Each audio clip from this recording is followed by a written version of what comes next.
I'd like to convene the Single Family Design Board for June 21st, 2021. May I have a roll call, please? Thank you, Chair Miller and board members. I will now start the roll call. Chair Miller. Here. Board Member Koloss. Here. Board Member Klein. Here. Board Member Motisha. Here.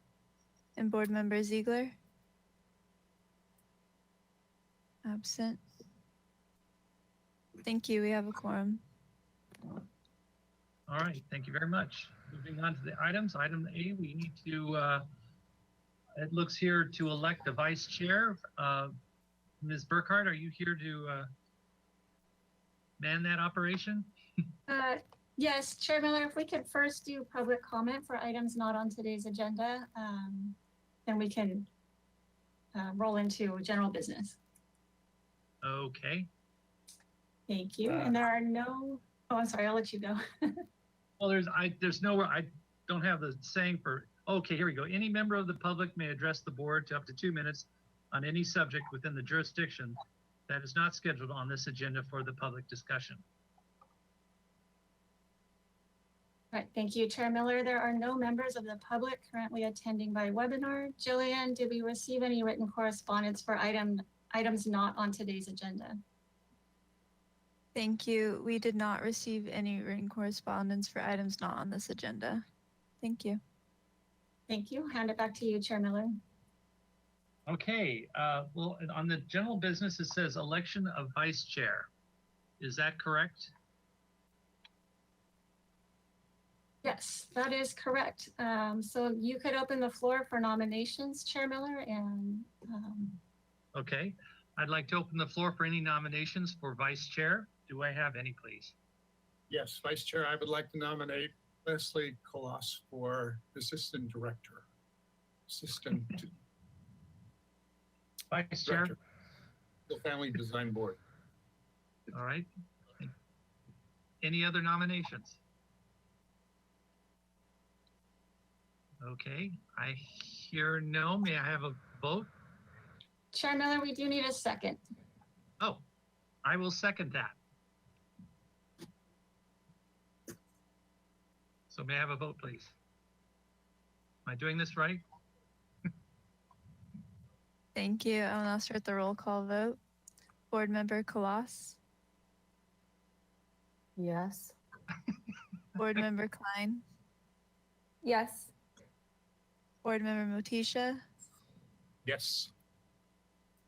And Chair Miller. Yes. Thank you. Motion passes. Congratulations, Leslie. Surprise. Thanks, Joe. You're welcome. Yes, you'll do a great job. Yes, Thank you very much. I'm Agreed. honored. I agree. All right, moving on to the next item, for approval of the minutes for January 7th, 2021. May I have a motion for approval? I'll make a motion to approve. I'll All second. right, thank you. Thank you. Let's go through the items, please.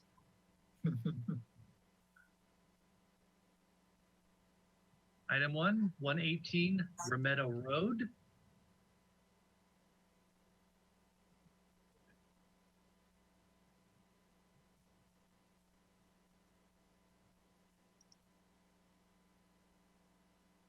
Item 2, 2232 Stanwood Drive.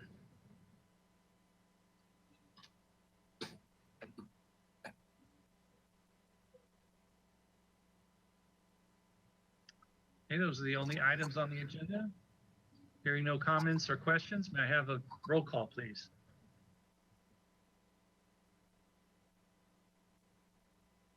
Thank you. I will now start the roll call vote. Vice Chair Koloss. Yes. Board Member Klein. Yes. Board Member Motisha. Yes. And Chair Miller. Yes. Thank you. Motion passes. All right, thank you very much. Moving on to item D, approval of the consent calendar for June 14th. May I have a motion for approval, please? I make that motion. May I have a second? I'll second. All right, thank you. Ms. Burkhart, can we go through the items, please? Yes, item 8 was for 324 Sherman Road. The action was to continue to the staff hearing officer with the return to consent with comments. Item B was for 501 East Calle La Ruedas. The action was to continue indefinitely for project design approval and final approval with comments.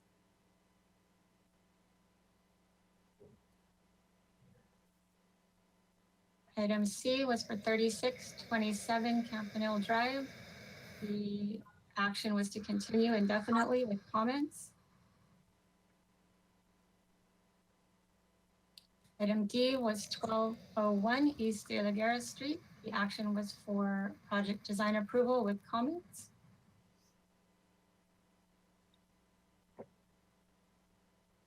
Item E was for 2136 Foothill Lane. The action was for project design approval and final approval with comments.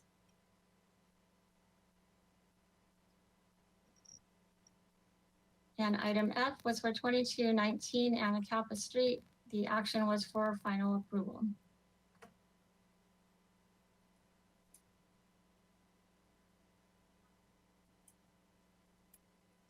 All right, thank you. May I have a roll call, please? Thank you. I will now start the roll call. Vice Chair Colossus, Yes. Board Member Klein, Yes. Board Member Motisha, Yes.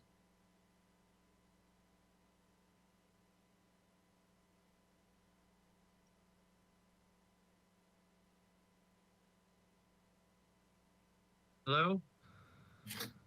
You got left out, Brian. Is it me or is it my connection? No, I'm seeing all of you and we're all moving. There's Barbara. Yeah, I think we lost Ms. Fennessy for a moment.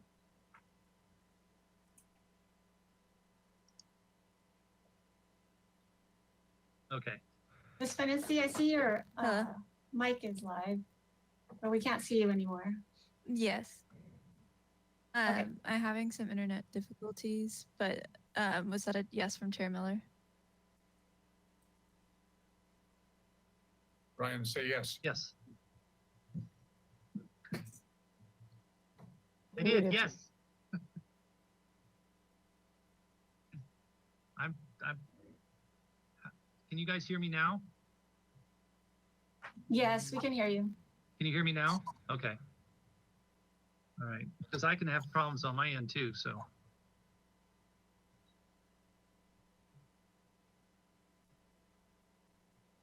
Chair Miller, I think we're good for the first set of consent calendar minutes. If you want to move on to the second, All right, the motion did carry. okay, that was after June 21st, correct? Correct. Okay, so moving on to item E, announcements, requests by applicants for continuances and withdrawals, future agenda items and appeals. Do we have any of those items? Ms. Burkhart. Chair Miller, if you want to, we're doing the June 21st consent minutes. Oh, we're not done? I'm sorry, I thought you said we were. I lost track. Okay, I'm sorry, we finished June 14th. We do need to do okay. June 21st. So did we make a motion with a second? No, we didn't start Okay. June 21st. Okay, sorry. So I'd like to No make a problem. motion for approval of the minutes for June 21st. I second it. Approve it. You second it? Yes. Did we get a motion to, We got a second? Do I have a motion for approval? Who's gonna approve the motion? I'll make the motion. Oh, Okay, okay, then I'll second that. Sorry. that's okay. Thank you. I'll read the items into the record. Item A was for 1917 Cleveland Avenue. The action was for project design approval and final approval with comments.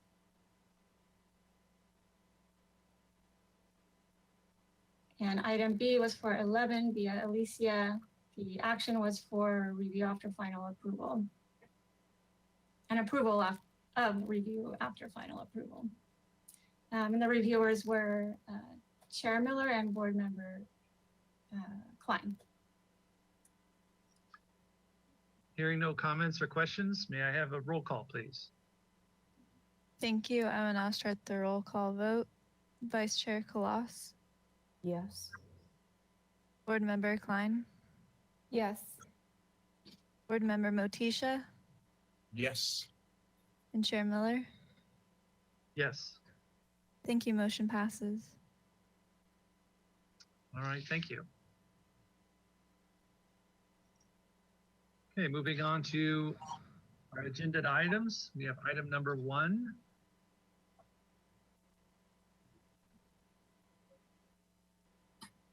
(2436) De La Vina. This is a continued item.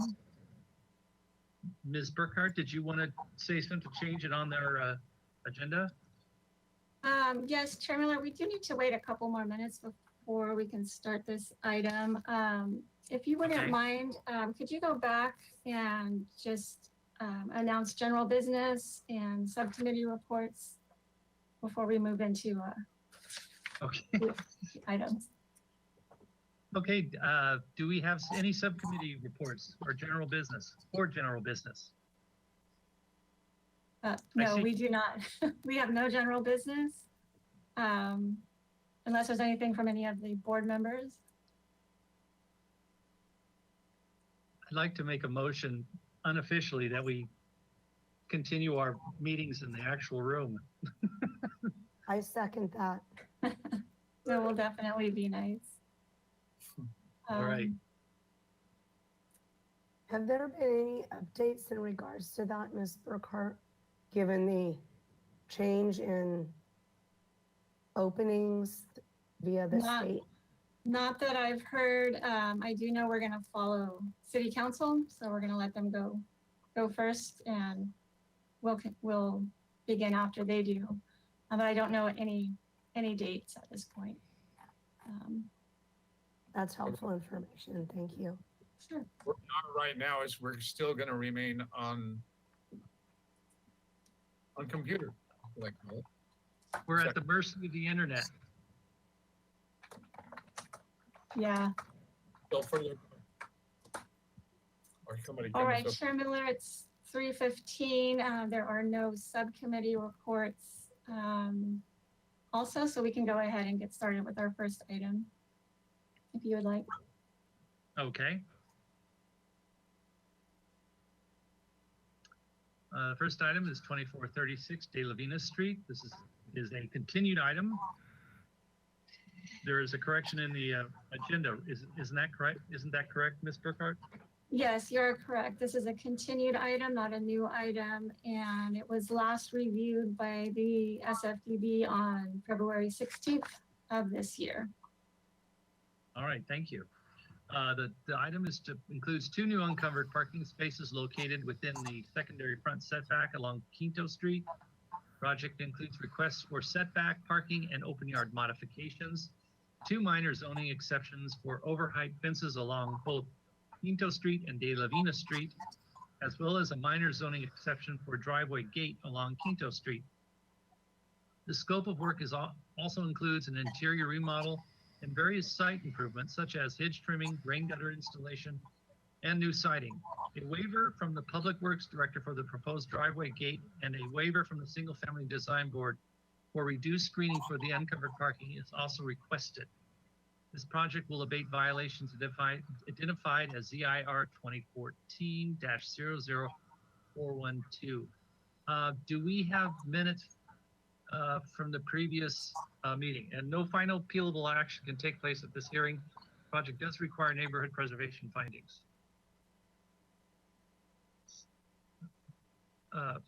Ms. Burkhart, do we have minutes from the, oh, there we go. Sorry. So Vice Chair Colas, would you like to read into the record the minutes from the previous meeting,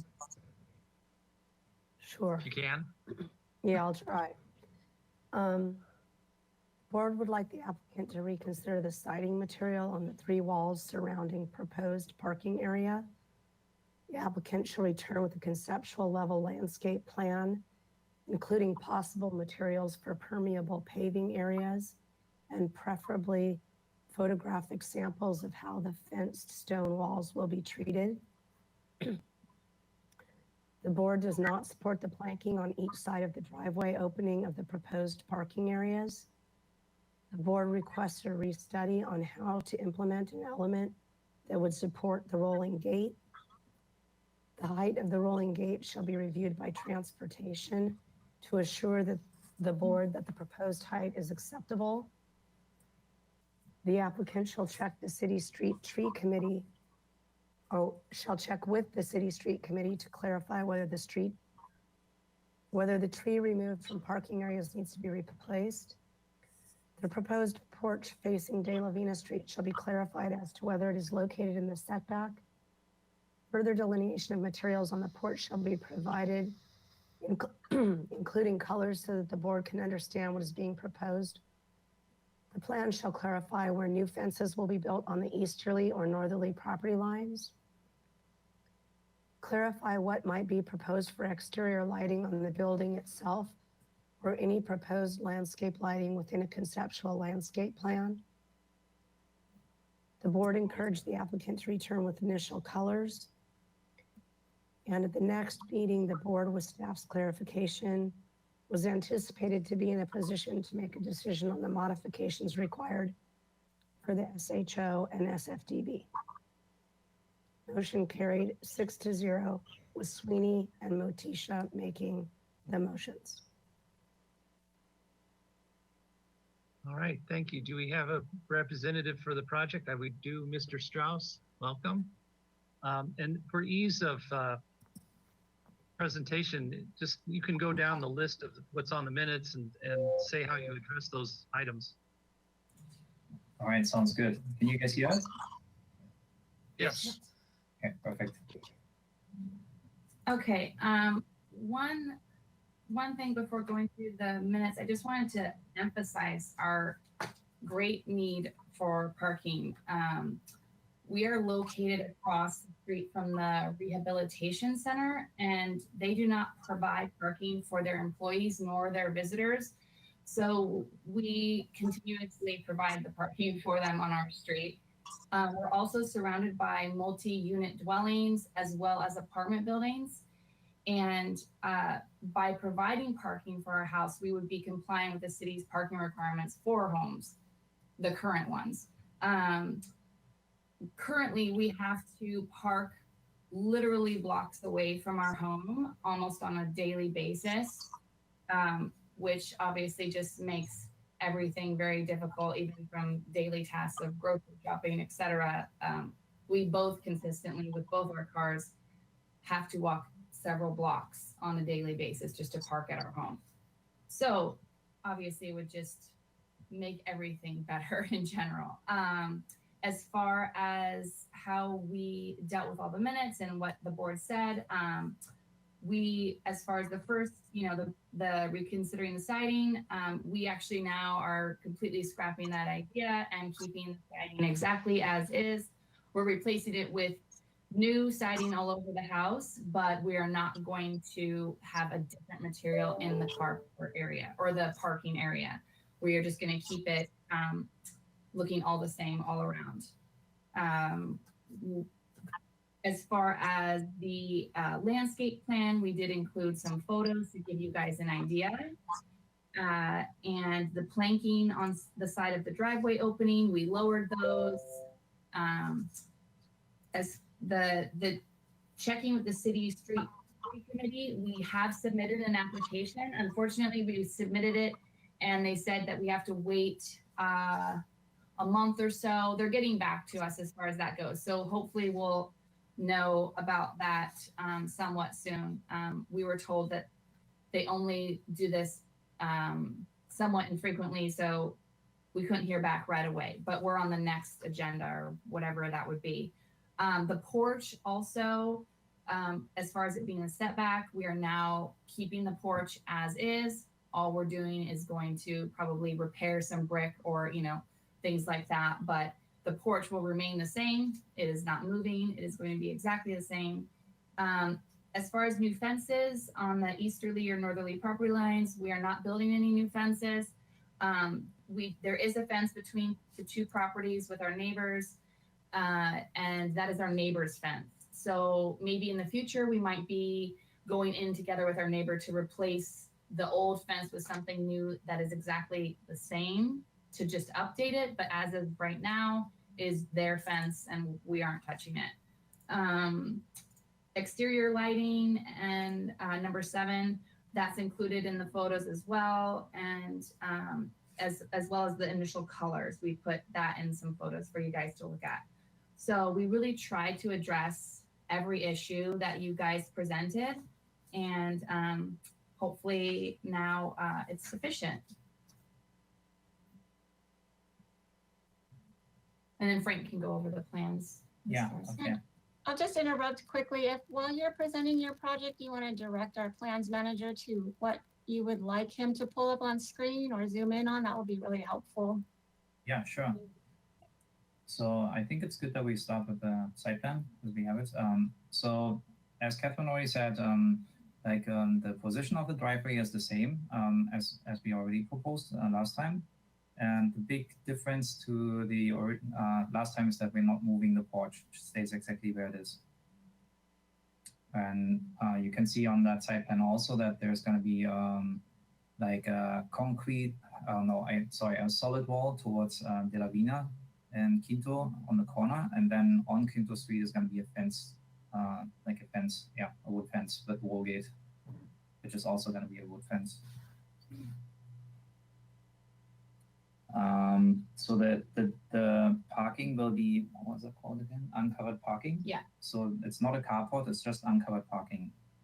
Which is what transportation asked for. Right. And it's going to be all with pavers, so it's a permeable surface.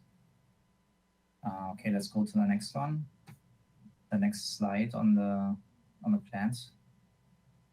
So this shows our kind of peculiar situation with the open yard spaces. We showed that last time. That we're pretty much we don't really have any open yard space as is, and obviously the driver is going to take even more space away. But we hope that the benefits, The pros outweigh the cons. Yeah, exactly. All right, let's go to the next page. So this is the existing elevations, just as a reference.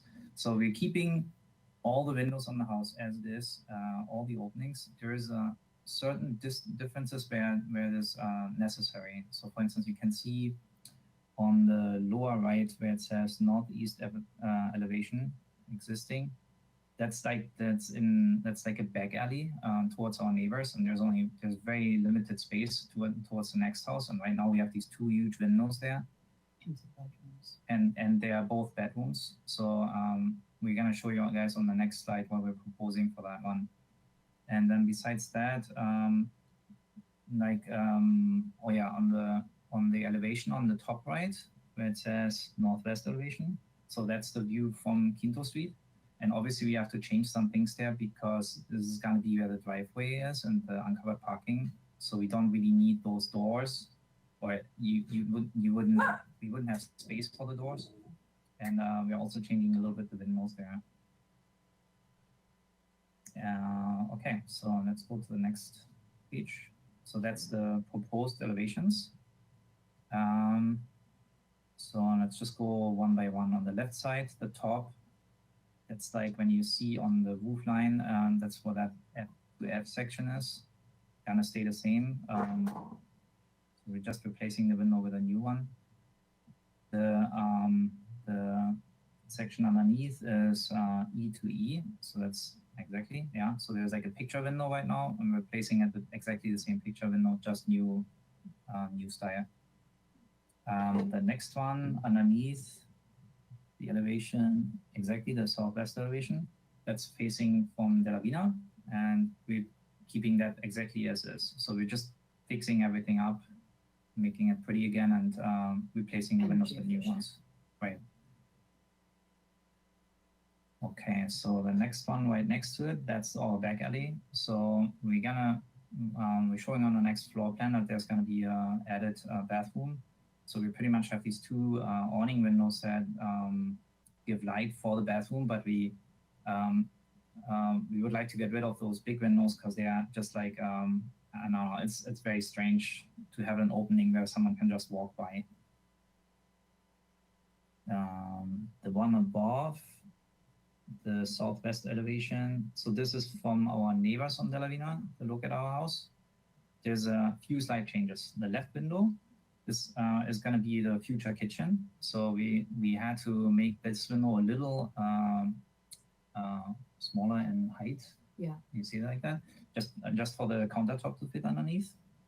Then the window right next to that is getting a little larger, but not wider. So the one on the right side. Because there's going to be a bedroom, and in order for exactly that window, this one, So in order for this to be an egress window, we're going to change slightly the height, and then we can also see how it lines up now with the window on the right side and the windows in front of the house. So that the lower height is going to be the same. The next window on the right side is a bathroom window. That's going to stay the same. Oh, sorry, on that southwest elevation. So that's not going to change, and the other one is also not going to change. Besides that, we're going to replace it with new windows. And then the last view, the last elevation, the northwest one on top. So this is the view from Quinto Street, and you can see how the uncovered parking is going to look like. So we're going to get rid of the French door, because you can't really use it anymore. We're also getting rid of that door on the left side of the house that was there before, because we're putting a bathroom in there. And we just don't need that door there anymore. And those two smaller windows you saw before in the hallway, so kind of like in the middle of the house, where it says change window size and see window Top schedule. right. I think I can't see the number on our screen right now, but it's the window number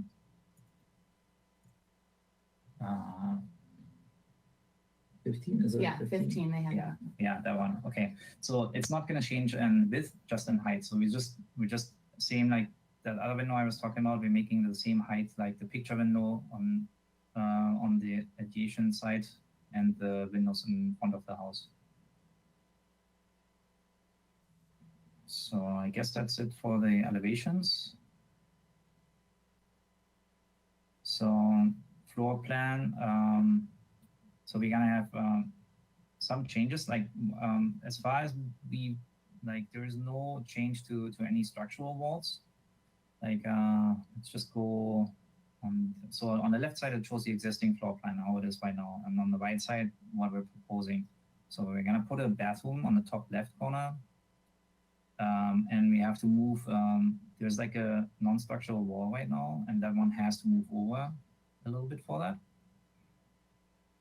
And then we have like another bathroom, the bathroom 3, that's going to be added. It's kind of like on the right side. That's going to be added where the utility room was before.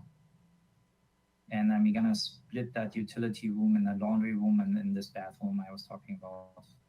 And then you can see on the left side of the plans, there's like detailed views of those two bathrooms. Oh, sorry, on the right side. Sorry. So like the first one, this is going to be the bathroom 3, and then underneath is the bathroom 2. And you scroll down a little bit. Oh, sorry. Yeah. So there's a shower left side, sink, and then the toilet is in like kind of like an extra nook. Kitchen. Yeah. So and then the next major changes, the kitchen used to be in where we say proposed bedroom 3, or that's where the kitchen is, and we're gonna put it into the dining room and pretty much getting rid of the dining room, but we're gonna put a big island in the middle that's gonna be semi-movable. So we wanna it's not supposed to be like a permanent islands, and it's gonna be like a seating situation on the left and then the lower side. Okay, and yeah, is that so good for that one? All right, so then let's just go to the next slide.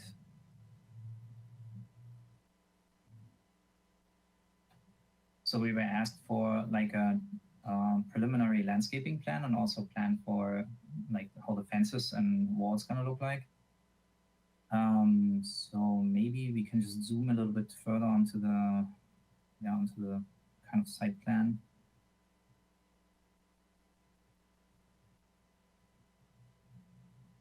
So like it's pretty much like so we're keeping, there's like it says there existing concrete walkway, and so keeping that one is like when you see the lot, it's right now it's, I mean, we haven't really done anything on the landscaping. It's pretty much like it was, and it's very neglected.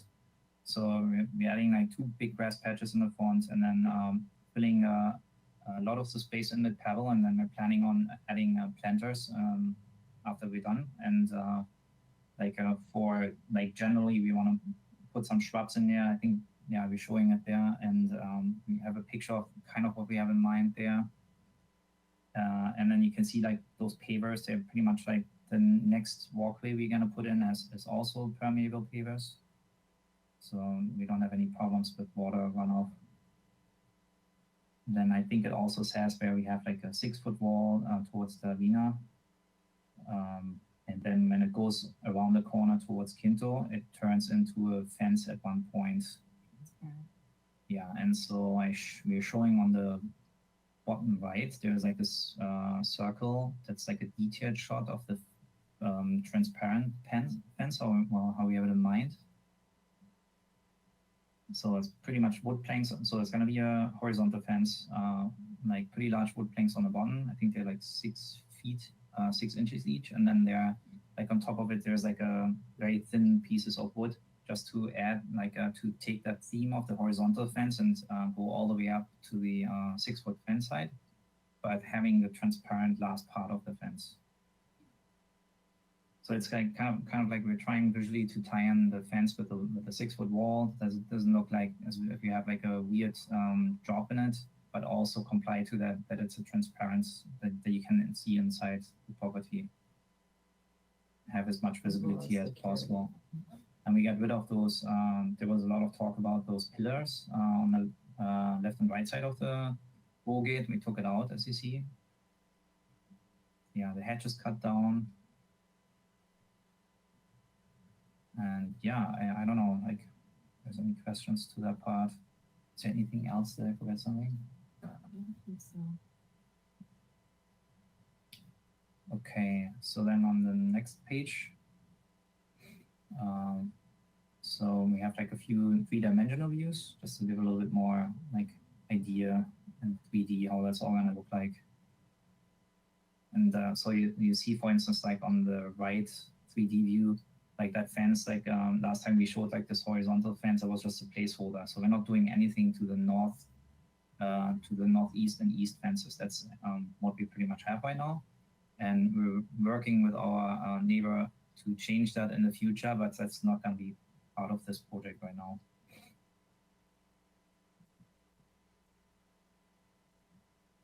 Yeah, I think this lower picture also gives a good view, good idea how the back alley is supposed to look like. That little box that's on there is the electric box. And I'm sorry to interrupt, Chair Miller, we have gone over 15 minutes at this time for the presentation, so we can up to you to grant more time at this point. Should we go? You need more time, Mr. Strauss? Yeah, we wanted to show the materials because you were asking in the minutes about that. So there is a PDF with like pictures.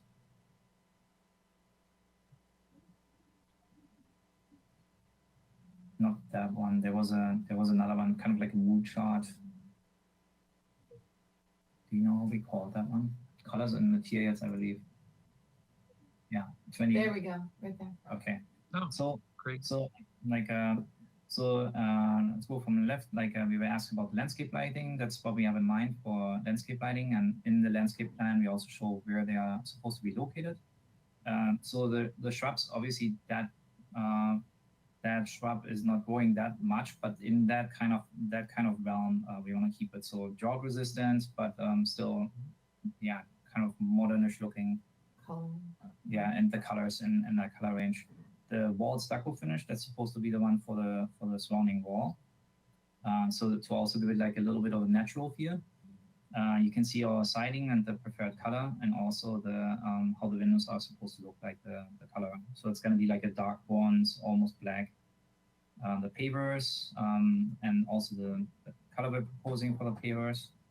And we put a horizontal fence in there just to show, because underneath the fence there's going to be the footing that's that's the same like the wall. So there's a tiny part of the wall that goes underneath the fence, and then you have this horizontal wood fence on top of it. That's kind of the finish we have in mind. We couldn't find anything that has like a little bit of transparency, and that unfortunately we have to imagine how that would look like. Okay, cool. I think we're good then from our side. And then they also have the transportation support letters. Right. We added the letter with the support from transportation for the Parking plus the fence. for the fence site on the wall gate. Right. Mm-hmm.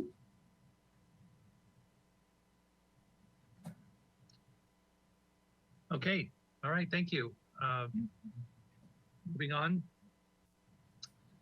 Did we get any, are you complete with your presentation? Right. Right. All right, Ms. Burkhardt, did we have any public comment? Thank you, Chair Miller.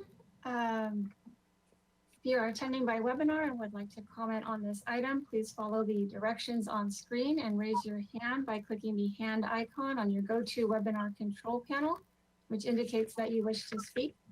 While we wait for hands, Jillian, did we receive any written correspondence for this item? We did not receive any written correspondence for this item. Thank you. Thank you. There are no hands raised, so I'll hand it back to you for questions, Chair Miller.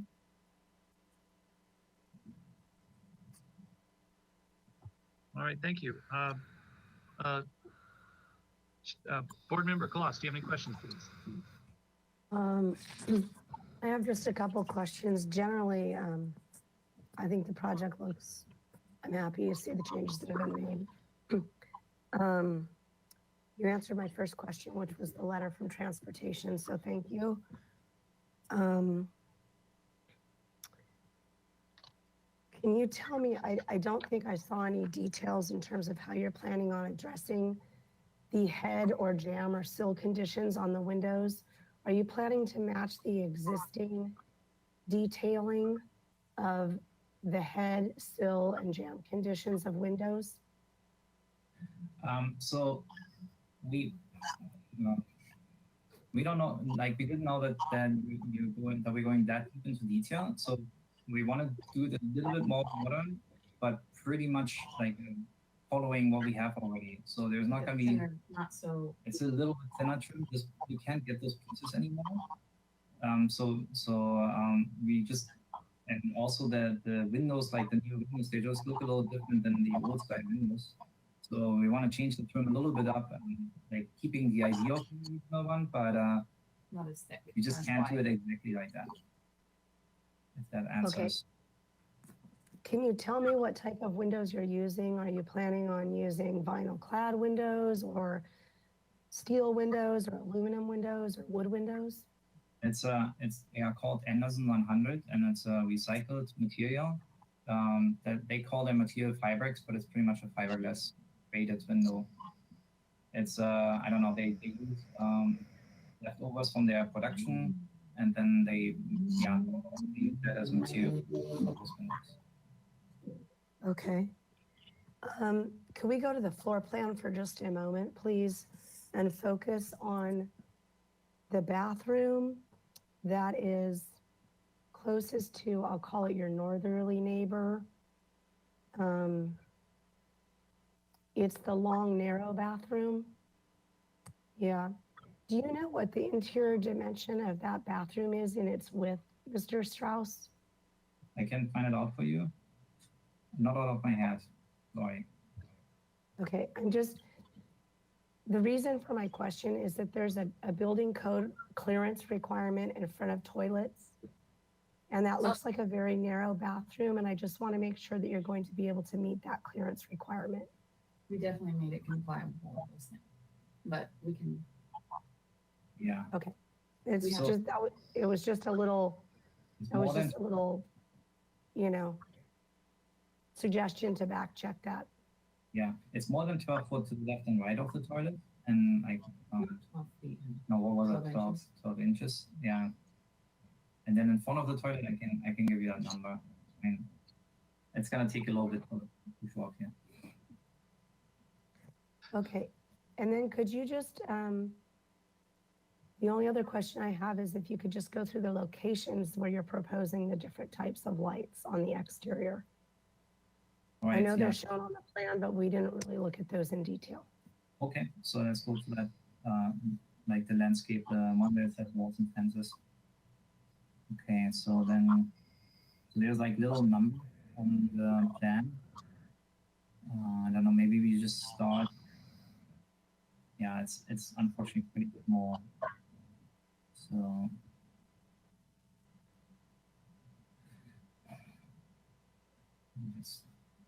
sorry, just 1 second.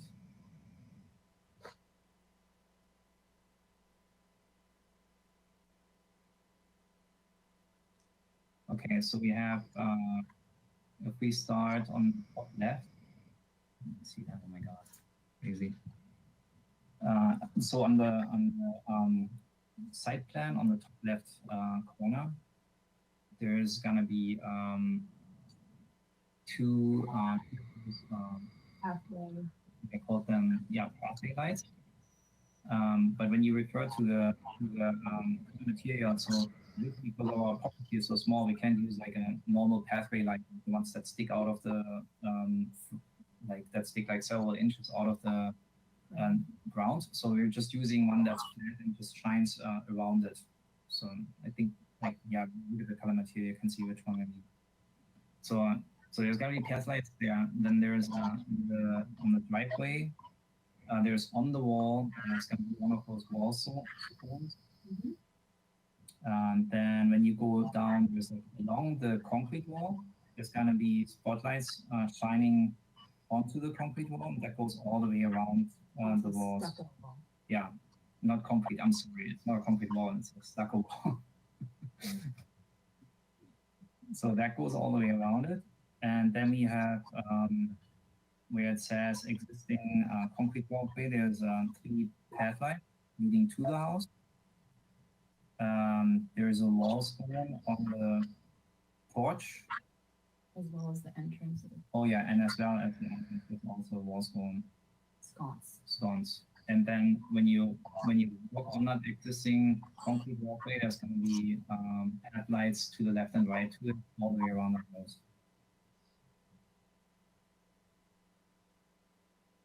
So, just want to interject. I'm getting feedback. I don't know if it's my internet connection, but it's kind of hard to understand. I would like everyone to kind of mute their video.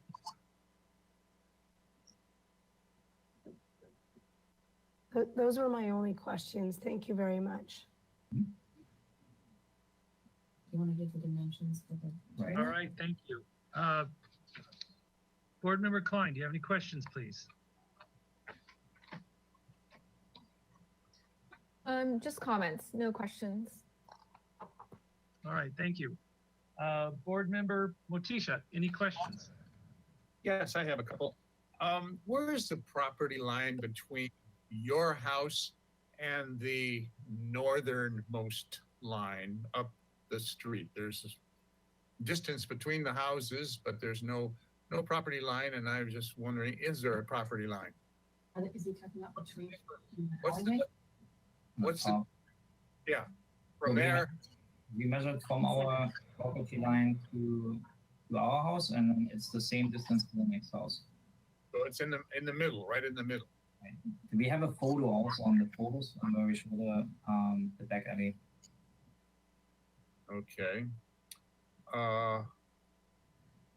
There we go. That's right. So on the left side, you can see the wall on the neighbor house, This is basically and all of that greenish one.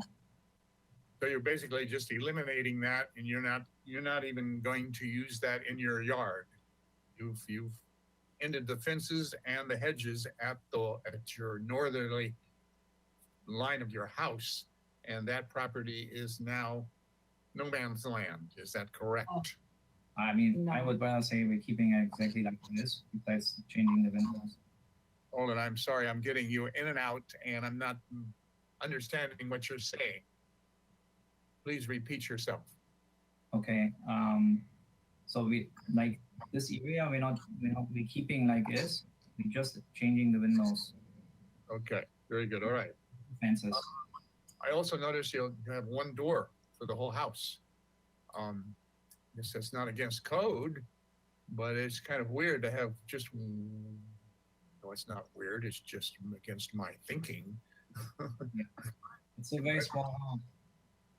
Like I mean, really Have only one house, one door for the whole 3-bedroom house, and that's the front door. And you are going in and out that one door. No other doors. There are no other exit or egress doors in the house. Is that true? all the bedroom windows are egress windows. I'm not talking about egress. I'm talking about just general walking in and out a door. Right. Yeah. It just didn't seem to make sense to us. Like, I mean, the house is very small, and There's a lot of apartments like that. I've never seen. Sorry, I've never seen a house this big a house with only one door. That's quite all right. It's not against code. What is supporting? I know we had a question about your pillars on each side of your gate for your parking, for your uncovered parking there. What is supporting the gate? Yeah, obviously, your gate rolls to the north. Is that correct? it rolls down to the Your Yeah, elevation, your elevations show that the gate there's a rolls yeah. to the north. Oh, I'm sorry. Right there, it shows the next elevation down. Right there, it shows that we're looking at the outside, and it looks like the gate rolls to the north to open. No, it's supposed to roll to the right, to the left. I'm sorry. Then I suggest that we redraw that and make it look like what it's supposed to look like, because that indicates that the gate is rolling to the north, and part of the hedge is hiding the length of the if you look at it, there's only one way the gate can roll that way. It's got to be to the north, because the north is the same distance as the opening of where the cars come in. Understand what I'm saying? But why wouldn't it be able to roll to the left or to the south? If it rolls to the south, let's draw it that way. It is not drawn that way. All right. Okay. We'll change that. And now we questioned the pillars before, and I assumed that the pillars were used to support this gate. What now supports the gate? There's just going to be some metal structure that holds it in place, like some minimal, like yeah, I don't know, whatever we need. I mean, You need to address The pillar- that. You need to please address that and draw it. Let's see what is supporting that gate, rolling gate, and fence, or the rolling gate. There's a fence. As we look at it right now, there has to be some kind of vertical member right. on the left of the opening for the cars, and some kind of vertical member on the right of the opening for the cars. There is no picture of it. You need to detail that and show the height of it and how big it is, what it's made out of, and structurally what is supporting that gate that you're rolling either to the left or to the right to open it. Do you understand what I'm asking? I understand. I was just like not. I don't know why that would be already necessary. To isn't that like very detailed already? No, it's not detailed. Board member, I'm sorry, Chair Miller, if I could interrupt. I just want to clarify for the board, the project is here for concept review for comments ahead of a staff hearing officer I understand that. hearing for the modification. Okay. I'm So, just structural I details, think- materials, colors will come at a later date. sorry. I used the Still Yeah, for concept review if- today. Board Member Motif, Board I would Member like- Motif, if I could help you, I think the drawings are a little confusing and they just need to be a little better drawn so we can understand them because they're hard to understand. Okay, aesthetically, that's what we're looking at. I would like Yeah. to see vertical members that are supporting that fence. And, Okay, all right. and if you don't bring structural, that's fine, but I will ask for it next time, and then you will have to bring it to us the next time. Okay, Beyond- all right. Okay, I have another question. What is the height? What is the height of that fence from the surface of the ground, first surface of the driveway to the top piece of vertical wood? It is 6 feet tall. Right. So we talked about that last time, and that's why we added the letter from transportation.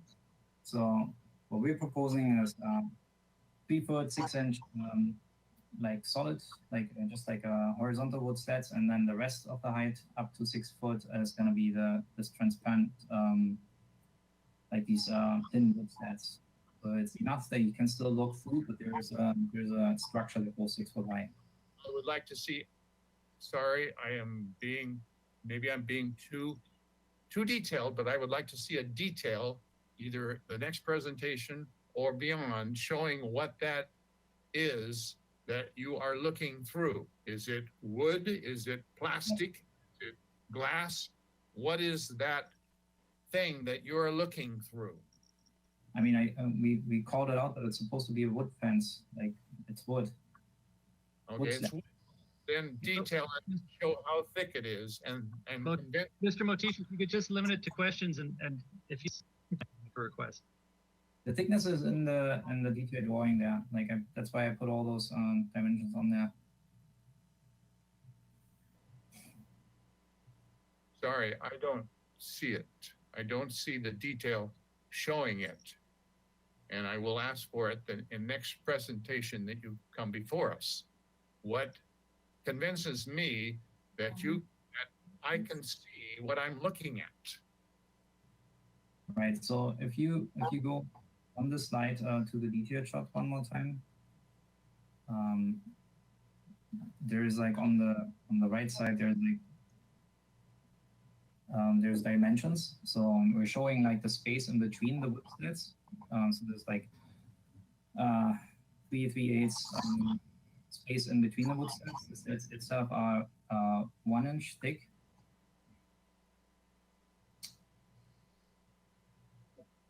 Is that helpful? Yes, it is helpful. Add fence, 3 foot 6 inch solid, 2 foot 6 inch.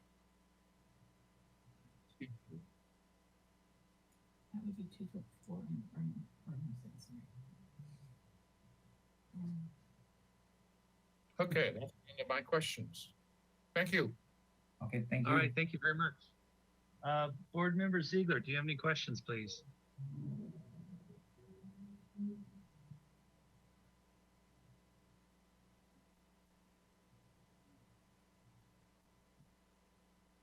Board Member Ziegler, are you muted? Can I hear you? Can you hear me? Board member Ziegler, I just sent you an unmute request. Okay. There you go, I heard you. I have no questions. All right, thank you. Thank you. My question is, I will be so happy when we get away from the internet. The questions I have are, that the fireplace is existing, right? You're not touching the fireplace? Yeah, it's interesting. And, So the chimney you see in the middle, if that's the question, like for instance here on this elevation, that is a fake I chimney, think that's my only, right? So that one is only there for the dryer and for the Yeah. water heater as an exhaust vent. Is that a Okay. all right. to the east of the parking area? What is that? Is that a chimney? Is that a skylight? No, to the east of the parking area. Up, That, you're talking about that little square up there, Joe?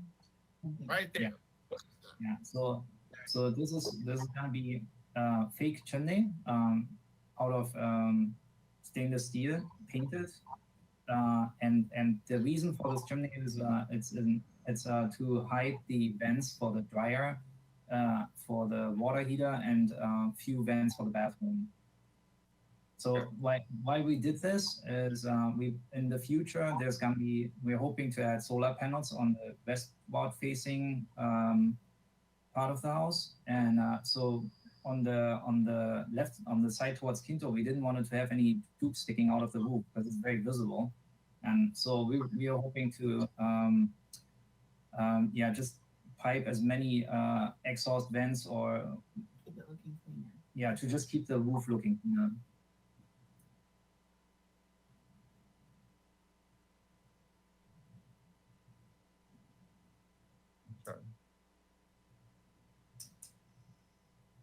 Brian, it looks like a question in your mind. Go ahead and ask it, Brian. You can't. I'm losing internet connection. It suddenly slowed and got quiet, and I'm very frustrated. Huh? My internet is just going bad. Can you hear me? Yes. Yeah. Can anyone hear me? Okay. Okay, so we're moving on to comments. So, Vice Chair Colossus, do you have any comments, please? Just a couple of comments. I'm happy to see that the applicants have decided to stick with a siding that is commensurate with the existing home. I think the general color palette that's being proposed is attractive. I would like to see the response from the street tree committee once that's received. I believe that the southeast elevation on the exterior elevations is mislabeled as a southwest elevation. So that might just be a correction that you'd like to make before our next meeting. I would request that when the applicants return that they do have head jam and sill details of all the windows, or typical head jam and sill details. I am concerned that the project may be overlit for the size of the parcel, but I would defer to Ms. Klein in regards to that. And I would like to see the stucco wall steel troweled with a cat paw finish rather than the one that is being proposed. And my last comment is I don't think that the faux chimney stack is needed. I think that vents are something that we're all used to seeing. If they're painted out black, they typically go. And I think that the faux chimney cap will be more unsightly, or stack rather more unsightly than the vents. Those are my comments. And Chair Miller, if I could interrupt again.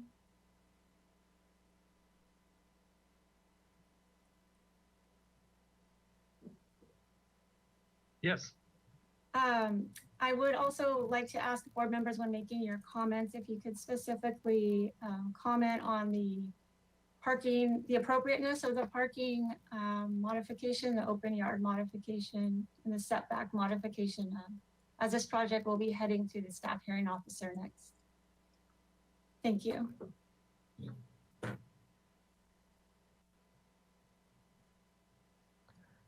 Do you want me to go ahead and amend my comments, Chair Miller, in response to the request? Or we could include it in the, if you support it or don't support it, I guess clarification would be good. Yes. I guess I would say that in this particular circumstance, I could support the modifications. Generally, I would not, and I would like that to be noted as part of the record. But I do understand the congestion at this particular parcel. And so I would be willing to propose it in response to the intense amount of traffic that this property gets as a result of the Rehab Institute across the street. All right, thank you very much. Board Member Klein, do you have comments, please? Yes. Generally, I'm in support of this project, and the parking modification makes sense. I like the conceptual idea of the fence that has the larger spacing after 42 inches. I do have the following comments about the lighting. I am also concerned about it being too lit. I think the path lighting should have some sort of shroud or cap on it. And I also think that the wall washes are a little bit too much as well for the lighting, and would prefer something to be more of hanging, or like I said, have a cap on it just to make sure it's in compliance with the dark sky ordinance. Okay. Also, I think I mentioned this before, it's the hedge that you're cutting, it feels a little weird. I would just say remove the hedge in that area when you're entering the parking area and just plant something that's lower in front. I think that would have a nicer visual impact on the neighborhood. And just a comment about the grass, you're gonna have to do square footage on the water use. So you might have to decrease the grass, just a heads up there. And then I'm also kind of going back and forth about the 6-foot stucco wall. I understand the situation, but that there's a hedge in front of it, but if that hedge is ever removed, then there's a 6-foot stucco wall there on that street. But so just a comment to study that and see if you could go a little lower on that stucco wall. And those are all my comments. Thank you. Are you supportive of the parking? Yes, I said that in the beginning. I am supportive okay. of the parking. All right, great, thank you. Board Member Motisha, do you have any comments, please? Yes, in general, I support the project. I think it does definitely need parking. I support that. But I do not think that this, what we call a vent stack on the roof is necessary. Kind of to me looks out of place. You have a fireplace generally, and then you have this big huge stack that's sitting on the roof. I don't support the wall, the concrete wall between the sidewalk and the property. And I support the privacy they want by the taller gate, but I've walked around that several times around that property up and down the street, and it's one of the few properties on the street that's just got a hedge that's it's way above anybody's sight line. You could put it maybe a foot or so above sight line and you would get the same privacy rather than have it up there. It's got to be at least 9 feet tall, and if not taller. And it just hides that whole corner that doesn't need to be hid, because you still get your privacy without that hedge that is what it is right now. Needs to be trimmed down to appropriate height. And again, the concrete wall is not necessary unless you've got something that's, no, I don't think it's necessary. And there's too By chance? hard. So Is it? Okay. So I just wanted to like the wall. The reason why we adding this wall is Hold on, let Mr. Motisha speak. Then you can reply Okay. later. Wall parking. I'm finished. Go ahead. So can we just hold off until Mr. Motisha's done? I'm finished. Okay, go ahead. I'll four things up. Yes, I'm finished. He may All right, let me continue with the comments. Oh, go ahead. this internet. Okay, I'm going to continue with the comments. Hold your comments, Mr. Strauss, until we get done with the board, okay? perfect. Okay, Yeah. Mr. Ziegler, do you have any comments, please?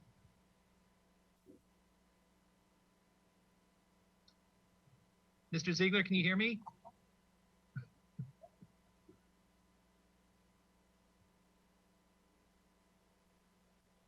I thought I was unmuted.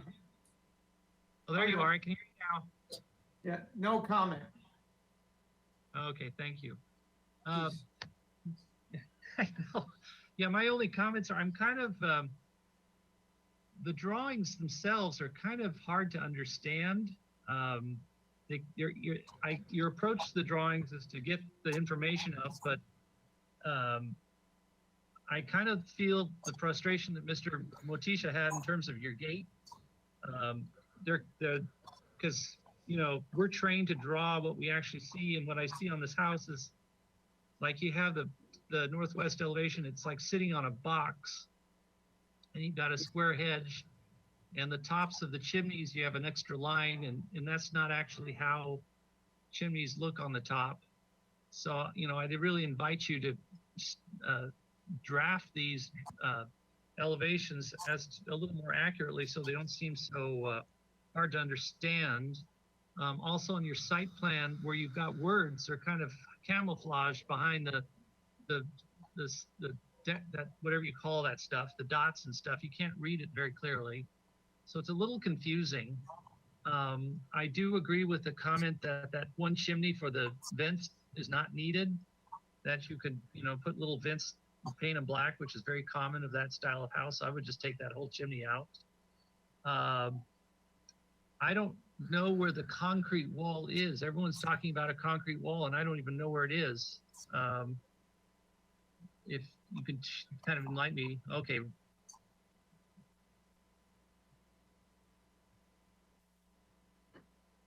Okay. Oh, I see. It's a concrete wall behind the hedge. Okay. Yeah, I don't. Looks like- Yeah, I would agree with board member Wiggly- Klein. On one side of the concrete wall, and it doesn't really. Well, let me just.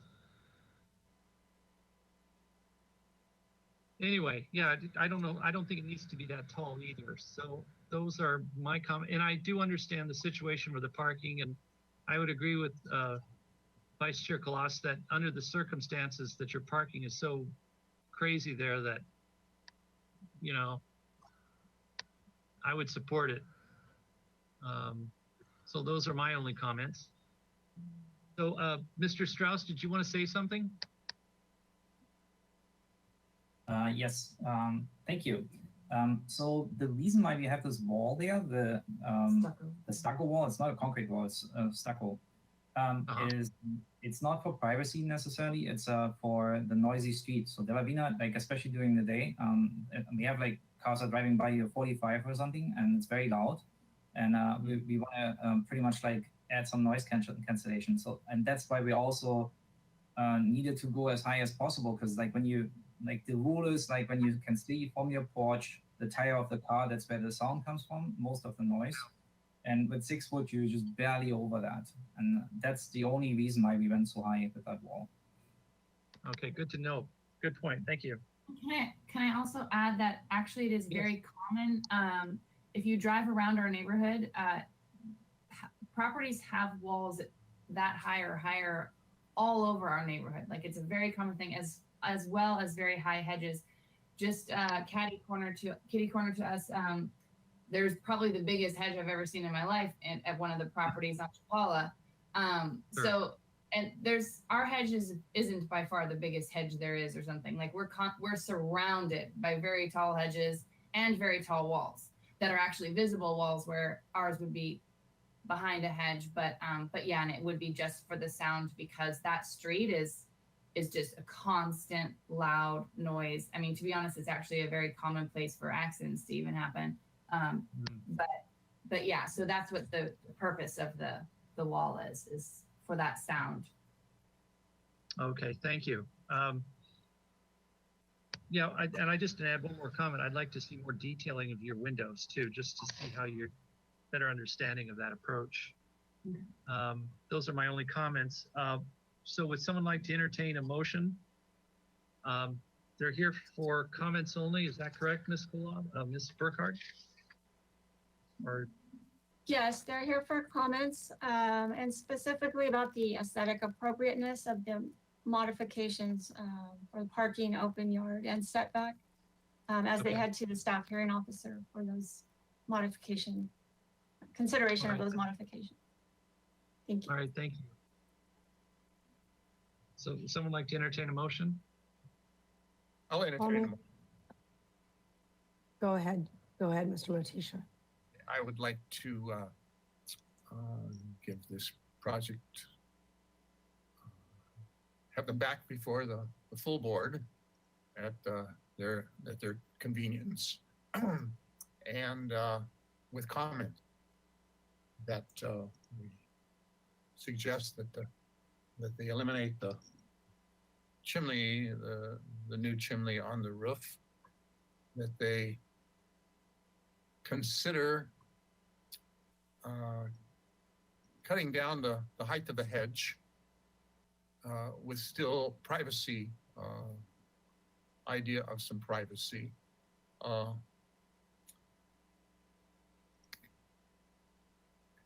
Come back with, I'm not saying eliminate the concrete wall, concrete or stucco, it's the same thing, it's a hard wall.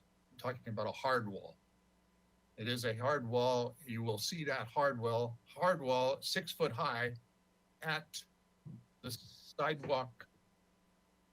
Sorry. Can I you think- please frame it into a motion and not make it a comment, please? Okay.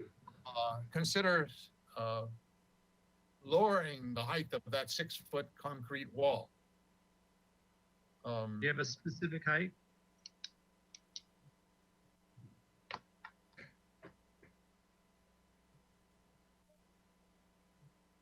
No, I don't. Sorry. I'm trying to picture what I would like to how comfortable, sorry. Okay, Joe, if you can't prepare a motion, may I suggest that maybe board member Colossus make a motion?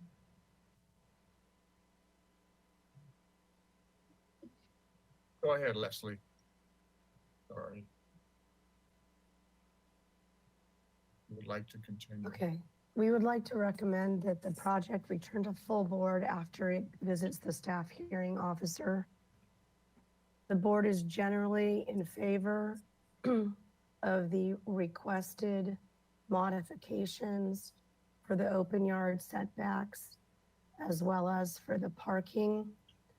And the board specifically notes that it supports that in this particular case because of the significant amount of congestion and traffic that exists in this neighborhood as a result of the Rehab Institute on De La Vina Street. The board would like to see the faux chimney removed and the related vents just painted black above the roof line. That the applicants consider reducing the hedge height to match the height of the proposed CMU wall. That the CMU wall be finished with a steel troweled cat paw texture rather than the proposed texture. That the applicants consider reducing or changing the nature of the light fixtures proposed in order to reduce the amount of light that appears to be reflected on the drawings. That the applicants return with details articulating the manner in which the exterior siding relates to the head, jamb, and sill conditions of the windows, and that they return with a color board with specific colors and manufacturers denoted on it. That's my motion.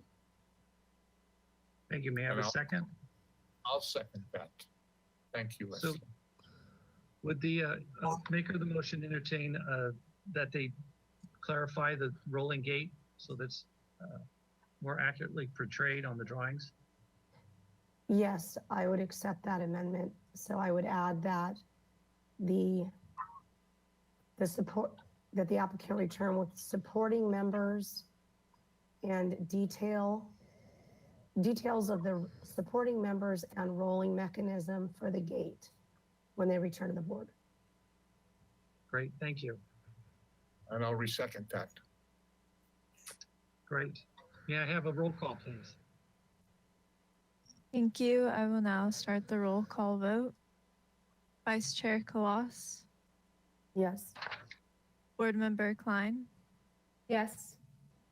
Board Member Motisha, Yes. Board Member Ziegler, Yes. and Chair Miller. Yes. Thank you. Motion passes. All right, thank you.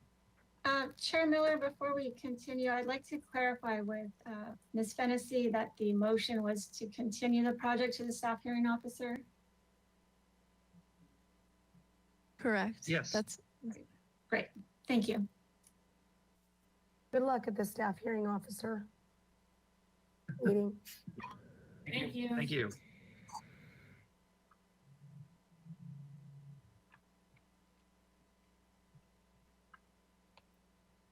Okay, moving on to item number 2, 712 Arbolota Road.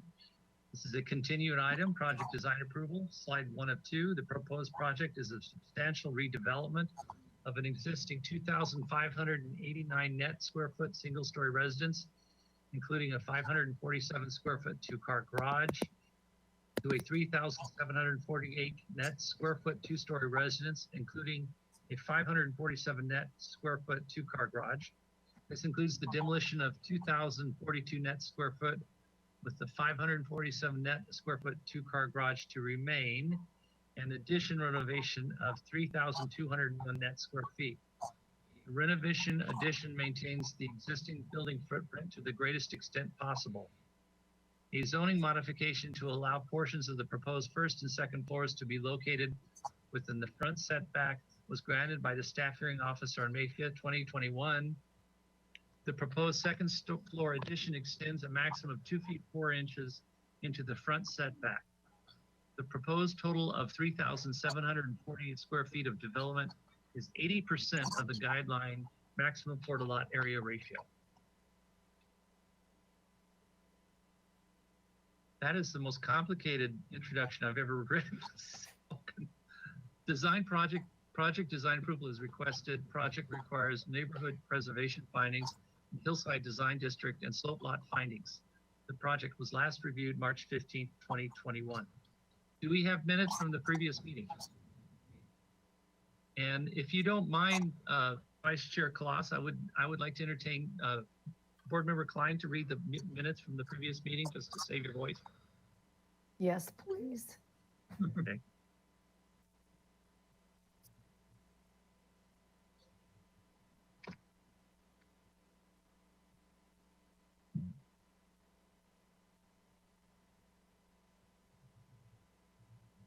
Thank you. The minutes are: 1, the board supports the architectural style and general massing of the project, specifically as stated in the findings per SBMC 2269020B2A of a building located in the hillside design district and 20% or more slope.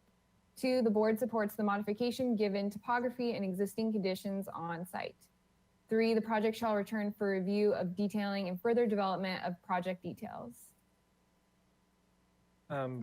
Right. Board Member Thank you. Klein, I'm sorry, that Yeah. that motion didn't pass. There was the actual motion is on the next page. Ah, Okay. Sorry, I tried to interrupt you there, but Yeah. I just get to speak more, so, all right. One, the board reiterates its previous support of the aesthetics of the project as it's placed on the lot site, understanding that there is now a requirement that because of the proposed greater than 50% demolition requires a different consideration for the modification. The board supports the modification aesthetically. 2, the general approach of the size, bulk, and scale and architectural design is appropriate. 3, the project will be ready for project design approval at next meeting, bearing any discussion or changes in the review of the trellis. Great. Thank you. Mr. Hornbuckle, I'm looking forward to how you can clearly explain this project so we fully understand what's taking place. Well, I'll try to make it simpler than that introduction. So I'm Jeff Hornbuckle, project architect from the Cornell Collective. I also have on the line Chandler Bowie, who is the owner, as well as Derek Eichelberger of Arcadia Studio, the landscape architect. I'm going to keep my presentation pretty brief and save most of the time for Derek, because that's really the kind of the bulk of the changes.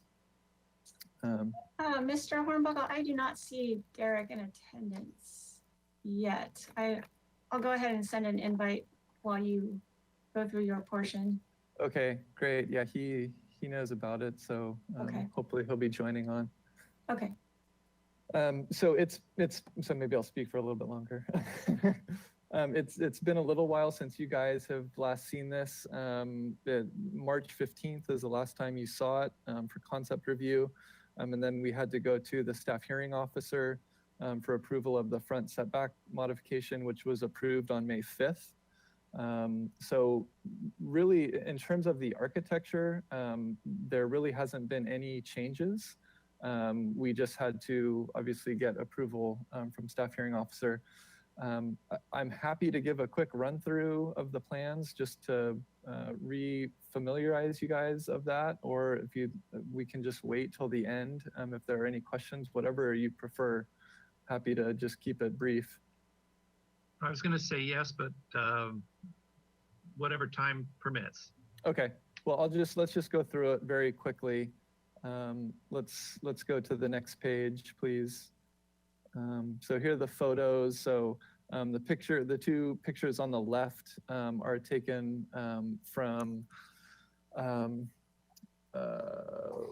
gosh, I'm blanking on the name of the street. Vizcaíno, thank you, yeah. So those are down below the house looking up kind of toward the north. The open yard in that top left-hand corner is off to the left there with that mature oak tree. And moving to the right,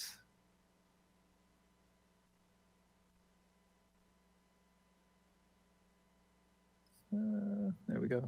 So you can see there the house fronting onto Vizcaíno. That is where the front modification or the front setback modification occurred that was just approved. We are, essentially matching the existing footprint of the building, but because we're rebuilding more than 50% of the house is the reason that it's a substantial redevelopment and thus needing the modification. And then as we go around to Arbolado Road, the next photos, there, the second row on the right, that is kind of from the corner. Then the picture down in the left corner is looking down the driveway toward the garage. And then the next photo is from Arbolado Road up above, looking out over the house. Next page, please. Actually, we can skip this next page because it's just photos of the neighbors. Next. So this is the existing site plan. You can see the front setback line there that the existing house sticks out past. Next sheet, please. So this is the proposed site plan. Again, that front portion of the house that extends beyond the front setback is what was approved by the staff hearing officer. And Derek's landscape plan will show some additional details on the site plan. Next sheet, please. This is just the existing floor plan. Next. Proposed floor plan, which we can come back to if there are any questions. Next. Proposed second floor. Next. Roof plan. Next, please. So here are the views. So the top left corner is the view looking kind of northeast from Vizcaíno up at the house, with the two-story portion of the house kind of in the middle, and then the existing garage to remain on the right. The image to the right is looking more from the corner toward the northwest. Image on the bottom left is that view looking down the driveway toward the garage. And then the last view is from Arbolado Road, from up above Arbolado Road, looking out over the house. Next, please. So I have added some material and kind of inspiration images to give you all a better sense of the design direction that we're looking at here. So the image on the top shows kind of the color palette and the materiality that we're thinking. If you zoom in on that bottom image in the middle, I'm sorry. Yeah, that guy right there. So there were some previous discussions regarding the trellis and kind of the scale of it. This, we did kind of look at some other options in terms of what that trellis could be. But this, ultimately, we've come back to what we proposed originally. And this image shows, I think, really well what the thought is here. It's, what we're proposing is a very kind of light and dainty steel structure. This has kind of almost like a reed or bamboo thatching on top. Whereas we're proposing either steel members or solid wood trellis members, but then that we can plant vines up and that would grow onto. So we want this to be, very light and delicate. So I think that this image does a good job of kind of helping to illustrate what we're proposing. And then the colors on the right are kind of what we're thinking in terms of the sandstone. The next color up is the body color. The white color on the right is the door window trim color. And then the black is wrought iron. Then obviously the roof tile. So if you just keep scrolling up to that elevation, which is the south elevation, it shows that trellis there in front of that large opening. And again, the purpose of it is, to because this is facing due south, it's important that we provide some sun control there. So that really is the main purpose of that trellis, is to provide some sun control for that large opening that looks, obviously out toward the harbor. So we want that opening to be as large as it can to take advantage of those views, but then to also provide that very important sun control. So I think with that, I will turn it over to Derek to talk through the landscape plan. So I think we can skip the next sheet and go to the last page, which is the landscape plan.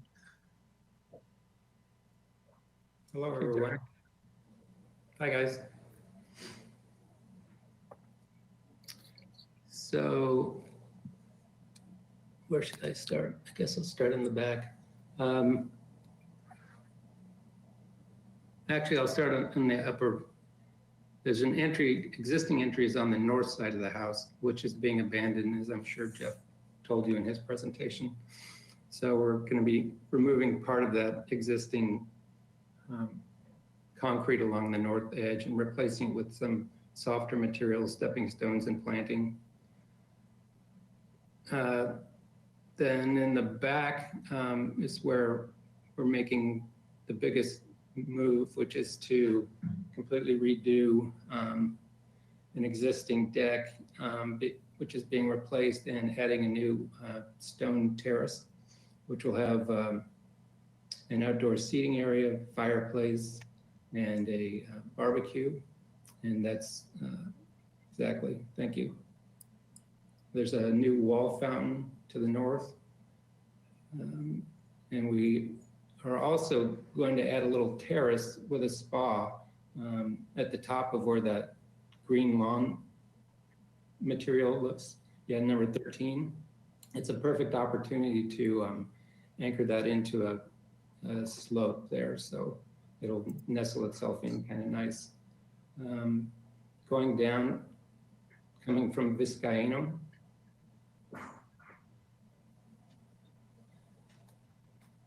The owners have been,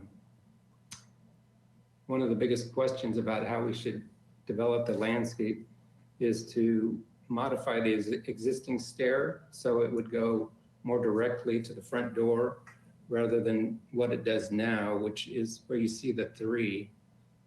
There's a stair that's in a similar location, but a little bit more towards the house. It actually comes up to that terrace at almost the corner of the house.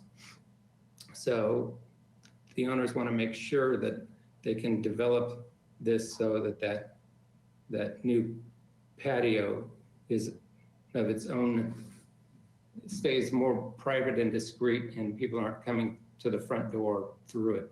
So that's why we developed a dual path system. So it'll take you up to the terrace, but the main way to get to the front door is that lower path labeled number 2. And then there's, if you can move a little bit to the left. Yeah. Right now along that, there's an existing hedge there in that lower garden, which is being replaced with a new hedge. There's a huge oak tree, which you can get a sense of, which is in that slope between that lower lawn and the upper lawn. That's all staying. And then we're going to add another stone trellis to just have a nice seating area under the oak tree. There's new paving going to be used on the front portion of the house, labeled 18, probably a terracotta material. The paving in the back and at the lower terrace is going to be natural stone. And you can also see the outline of a trellis over that whole entertainment area. We would be unifying the same design that Jeff's proposing on the front of the house. And then the only other thing is there's an existing walkway that goes up the slope and has a kind of a rambling way through the upper part of the slope. We're gonna fix that up and add a fruit orchard just above where the terrace is gonna be. And I think that's it.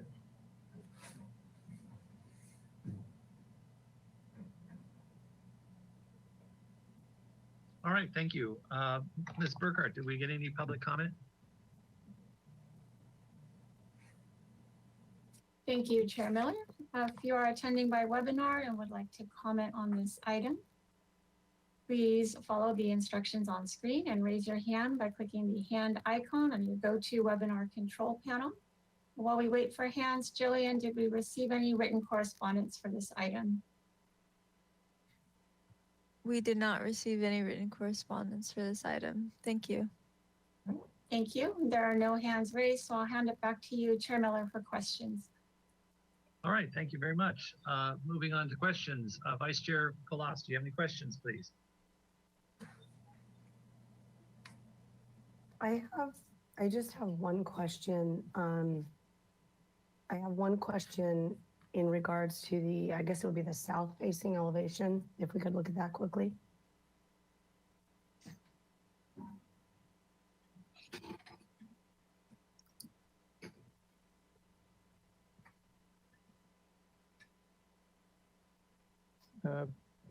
Back one more sheet. There we go. I think this elevation is really lovely, but there's one element that gives me a little consternation, and it's the main mass tends to be pretty symmetrical, with the exception of the little window down in the bathroom on the first floor. And I'm wondering if there any consideration was given to removing that shutter element and putting an additional window, a small window in the shower itself in order to create sort of a pair of windows there that would be, it just seems like it would really anchor the symmetry of that mass. That's my only question, honestly. You know, I did look at several different options on that front elevation. At the end of the day, I think I maybe was going in the different direction and trying to get away from the you know, having it being all perfectly symmetrical, and having those kind of smaller windows that sort of punctuate that south elevation. But you know, that's something I think that we could study a little bit further. I'd be open to that. You know, it's maybe a little, well, we can look at it. I have no other questions. I think the project's attractive. Thank you. Board Member Klein, do you have any questions, please? Yes, just one question regarding the spa. Is it in ground? And if so, have you looked at where to put the pool equipment for it? We haven't really decided yet. We've seen some images of some actually old-fashioned kind of wood hot spas that might be appropriate, or we could do a gunite. We just haven't gotten that far yet. There is room along that whole slope above the main lawn area that we could hide the pool equipment in. It wouldn't be very far away. Thank you. That was my only question. And just to answer your question a little further, Board Member Klein, you know, at the upper level, that spa is in ground, but then as you know, come down, the kind of front of it would be exposed, right, as it's sort of built into the hillside there. Thank you, Jeff. Thank you.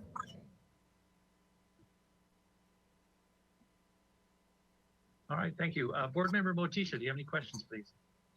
No questions. Thank you. All right, thank you. Board Member Ziegler, do you have any questions, please? No questions. Thank you.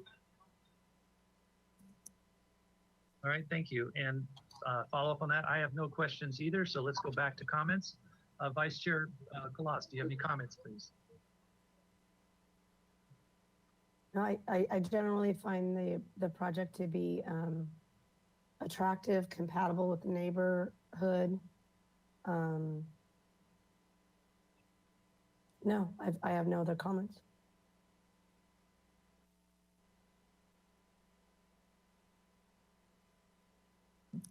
All right, thank you. Board Member Klein, comments, please? Yes, I agree. I'm in support of project design approval today. I believe it's compatible with the neighborhood. The materials and colors are aesthetically pleasing and high quality. The architecture, design, mass, bulk, and scale fits the topography of the site, as well as the landscape features, and I'm in support today.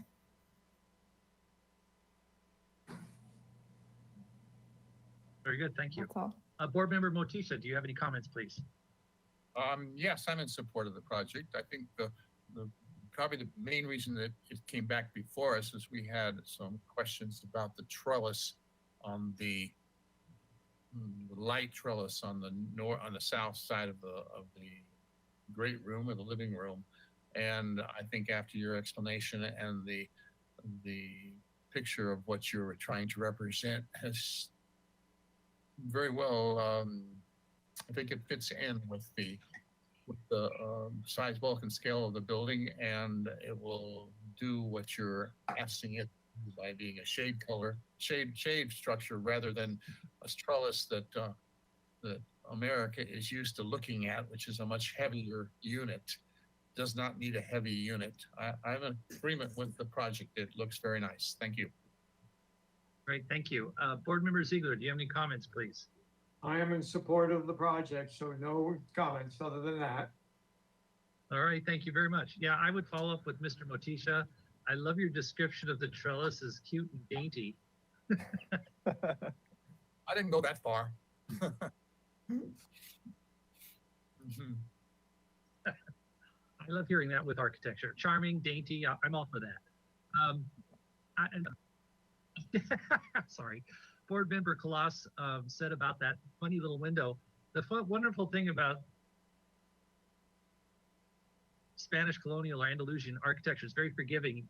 In fact, it kind of invites you to do funny windows. I'm wondering did you look at taking that shutter off and put like a wrought iron front on it? Did you explore that, and what did you see that and have any No, I didn't feeling look about at that? I didn't look at wrought iron. I mean, I'm trying to be very honest with the shutters. I mean, that south elevation just gets, baked by the sun. So, really, having those, be real operable, usable shutters, and just being honest with them, and using them, where they will provide sun control. Okay, all right, that's fair.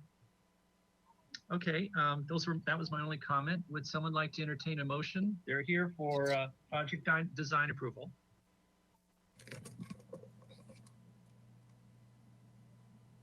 Okay.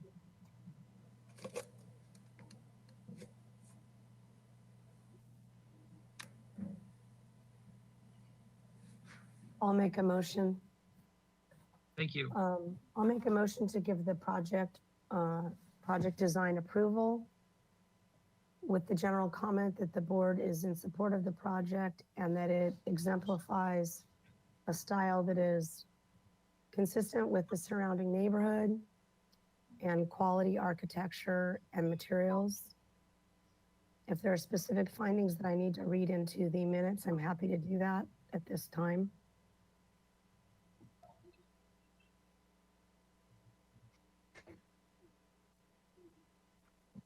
Board Member Colossus, while we wait for those, could I also get you to clarify whether you want to return to the full board or on consent for final approval? Yeah. The project can return to consent, I believe. And the board finds that it is consistent in its appearance, mass, bulk, and scale with the neighborhood,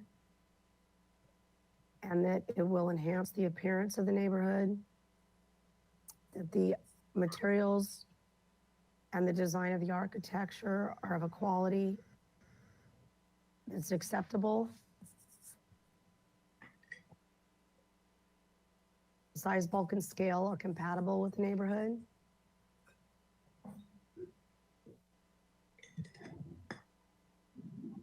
I don't believe that there are any trees being removed. So there's no concern about tree removal or replacement.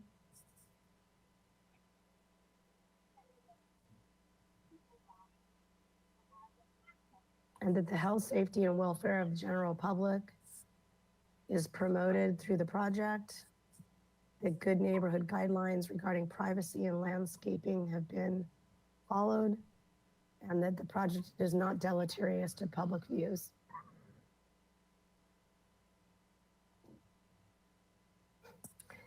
And that the project fits in well with the topography. And again, the scale of the building fits nicely onto its site. Thank you very much. That's my motion. Thank you. Could I have a second, please? I'll second it. Thank you. May I have a roll call, please? Thank you. I will now begin the roll call vote. Vice Chair Colossus, Yes. Board Member Klein, Yes. Board Member Motisha, Yes. Board Member Ziegler, Yes. and Chair Miller.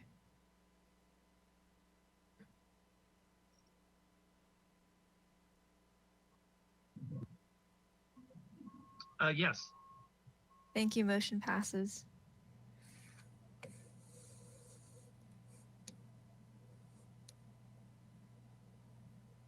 Right, Thank you. Thank you all. Appreciate it. Thank you, Mr. Hornbuckle and Mr. Eichelberger. All right, thank you, guys. Yeah, and there's a 10-day appeal period for this project.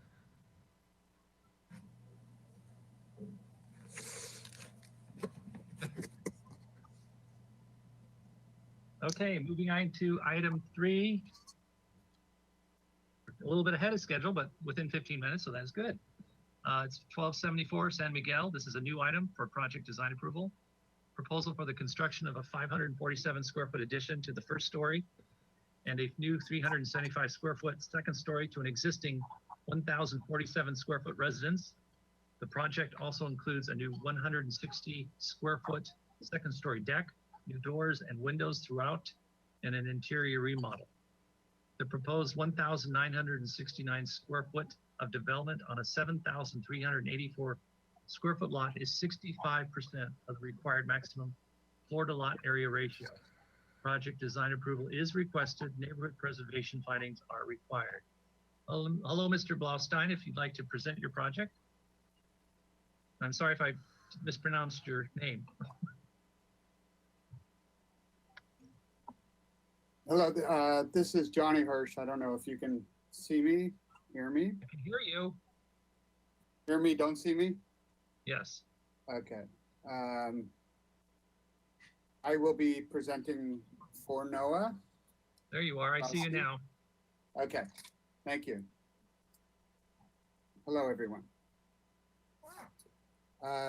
As you stated, we are proposing a remodel to an existing single-family house that previously had an approved garage conversion to an ADU. Now we're moving on to to Christina and Noah's desired remodel of the house, sharing the property. We are well below the FAR thresholds or required or even desired 85%. We are going to take this little house that looks like many others in the neighborhood and proceed with a quality renovation inside and outside with an addition of a modest story above the existing house as a master suite. It is of what one would say a modern style, which is actually now being more copacetic with the approved ADU and very much in keeping with many other modern renovations in the neighborhood. It will be quality materials, sustainable methods of construction and materials. We will be adding solar and radiant heating to the flooring. The landscaping, we will not be removing any trees. We will be adding some trees and landscaping on a terrace portion in front of the house that currently is rather barren. The massing, I'm sorry if I should be going through the drawings, but I'm describing it first. The massing is respectful of the topography. We're stepping back with the hillside and the existing house, not approaching our front yard setback other than a proposed deck on the existing ADU, but no massing in that area. So all the new construction and height happens to the rear of the yard, kind of copacetic with the site topography. I think I'm going to leave it there, and you guys can take it unless you have, unless I need to say more at this point.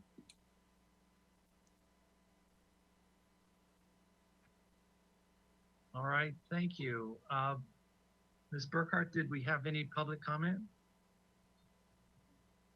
Thank you, Chair Miller. If you are attending by webinar and would like to comment on this item, please raise your hand by clicking the hand icon and you go to webinar control panel. while we wait for hands, Jillian, did we receive any written correspondence for this item? We did receive one public comment from S. Craig that was distributed to the board prior to this meeting. Thank you. Thank you. And there are no hands raised, so I'll hand it back to you, Chair Miller, for questions. All right, thank you. Vice Chair Leslie, Vice Chair Colossus, do you have any questions, please? I have a couple questions. I have a question for staff, actually.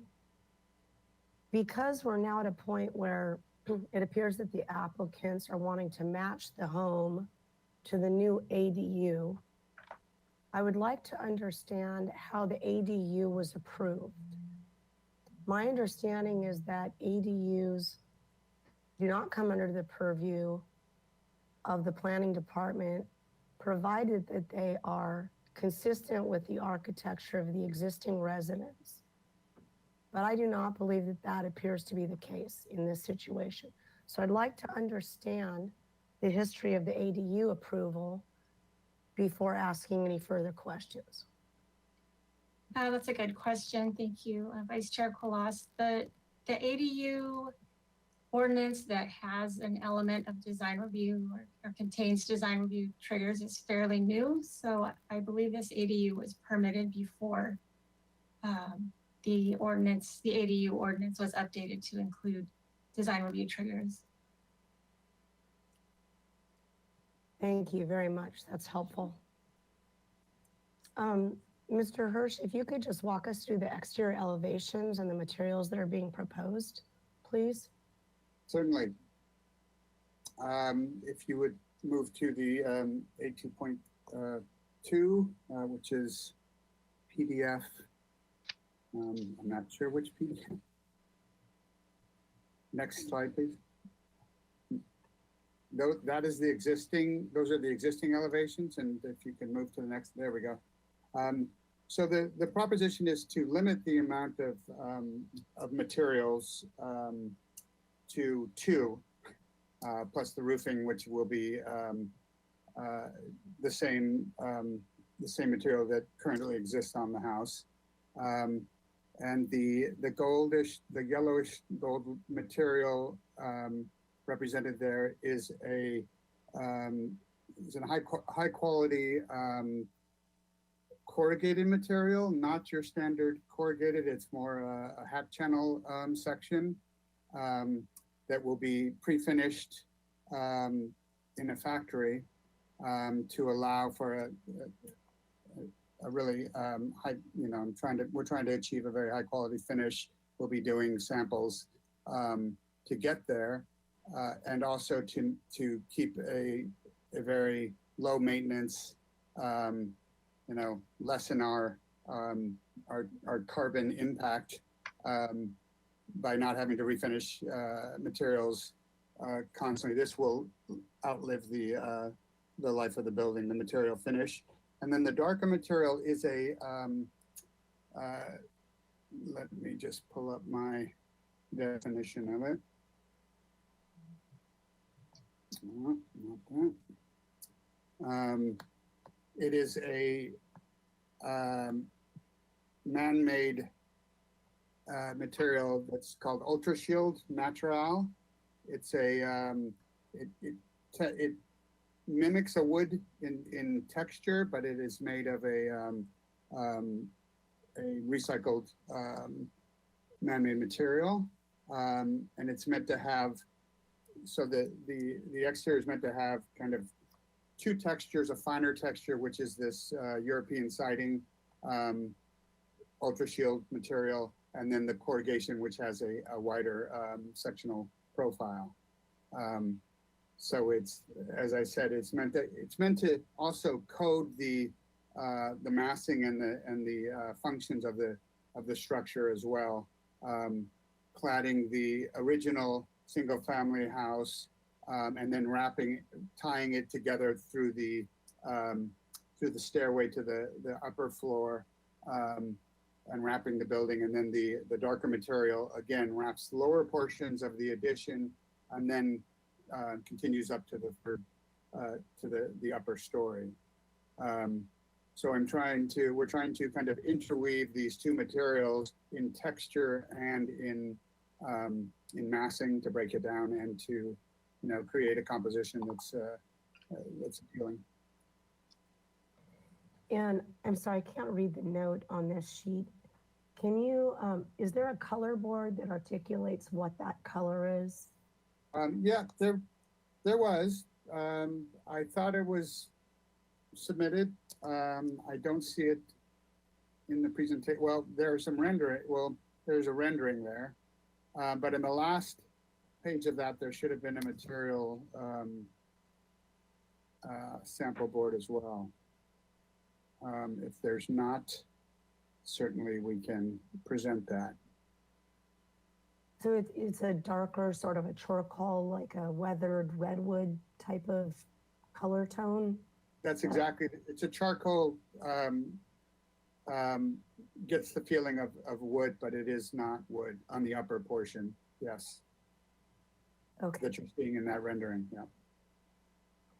Those are the only questions that I have. Thank you. Thank you. Board Member Klein, do you have any questions, please? Yes, can you walk me through the new trees you're planting and the walls too? Are they board form or what's happening there? Oops. Yes, the terraced section at where the stairs are up to the house are board form concrete, as are the new stairs. Currently, they're just your standard concrete fare, but we're going to create some texture there as well with the board form concrete. The tree is a Palo Verde to match the one that was planted on the bottom portion by the entry to the ADU. Thank you. And was there any reason behind the yellow color that you went with? Just curious. For the building itself? Yeah. Is there, well, tonally it's the beauty of the Mesa is kind of the sunsets and the proximity to that golden hour light. So that's really just meant to be a nod to the lighting of the environment. Thank you. Those are all my questions. Thank you. Board Member Motisha, do you have any questions, please? Where'd he go? Are you there? Here, I'm listening. Well, I'm trying to turn myself on. I can hear you. Can't see I me can't though. see you. You got me turned off there, Barb. There I am. There we go. Yes, I've been listening attentively. Is that what you're proposing to the new remodel? Is that the same siding that is on the ADU? It is not. We're moving from a smooth painted cementitious board on the bottom to a more textured. It's Sorry, meant to. I don't know that word. You're using a word there. You just used a word that. Is that plaster?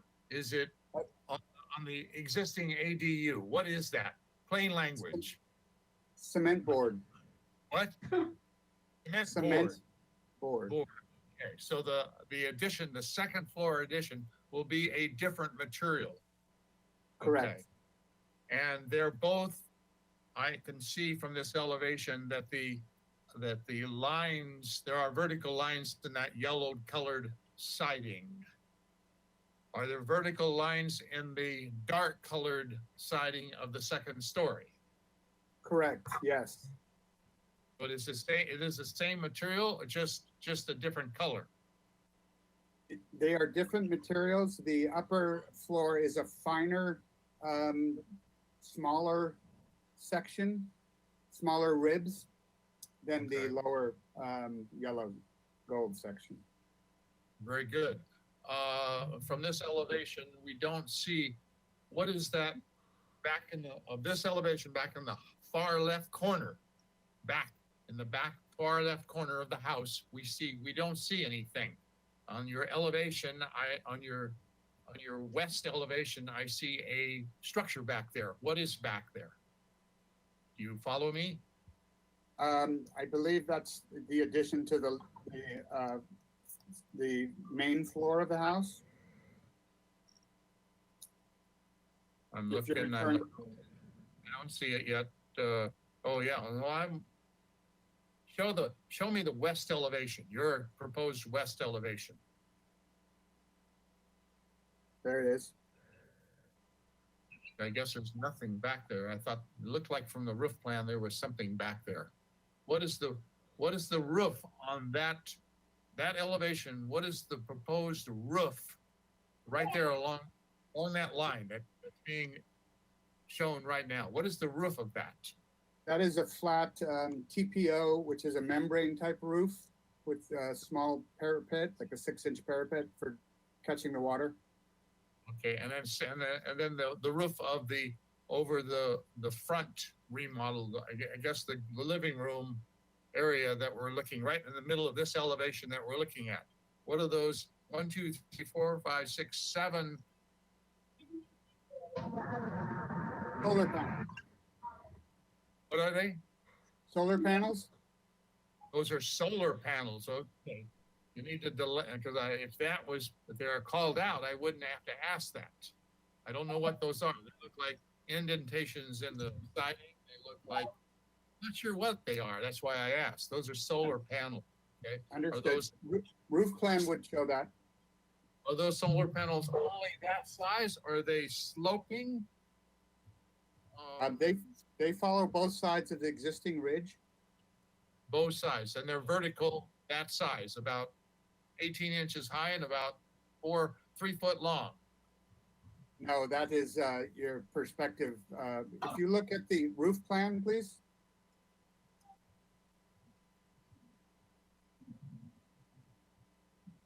That's it.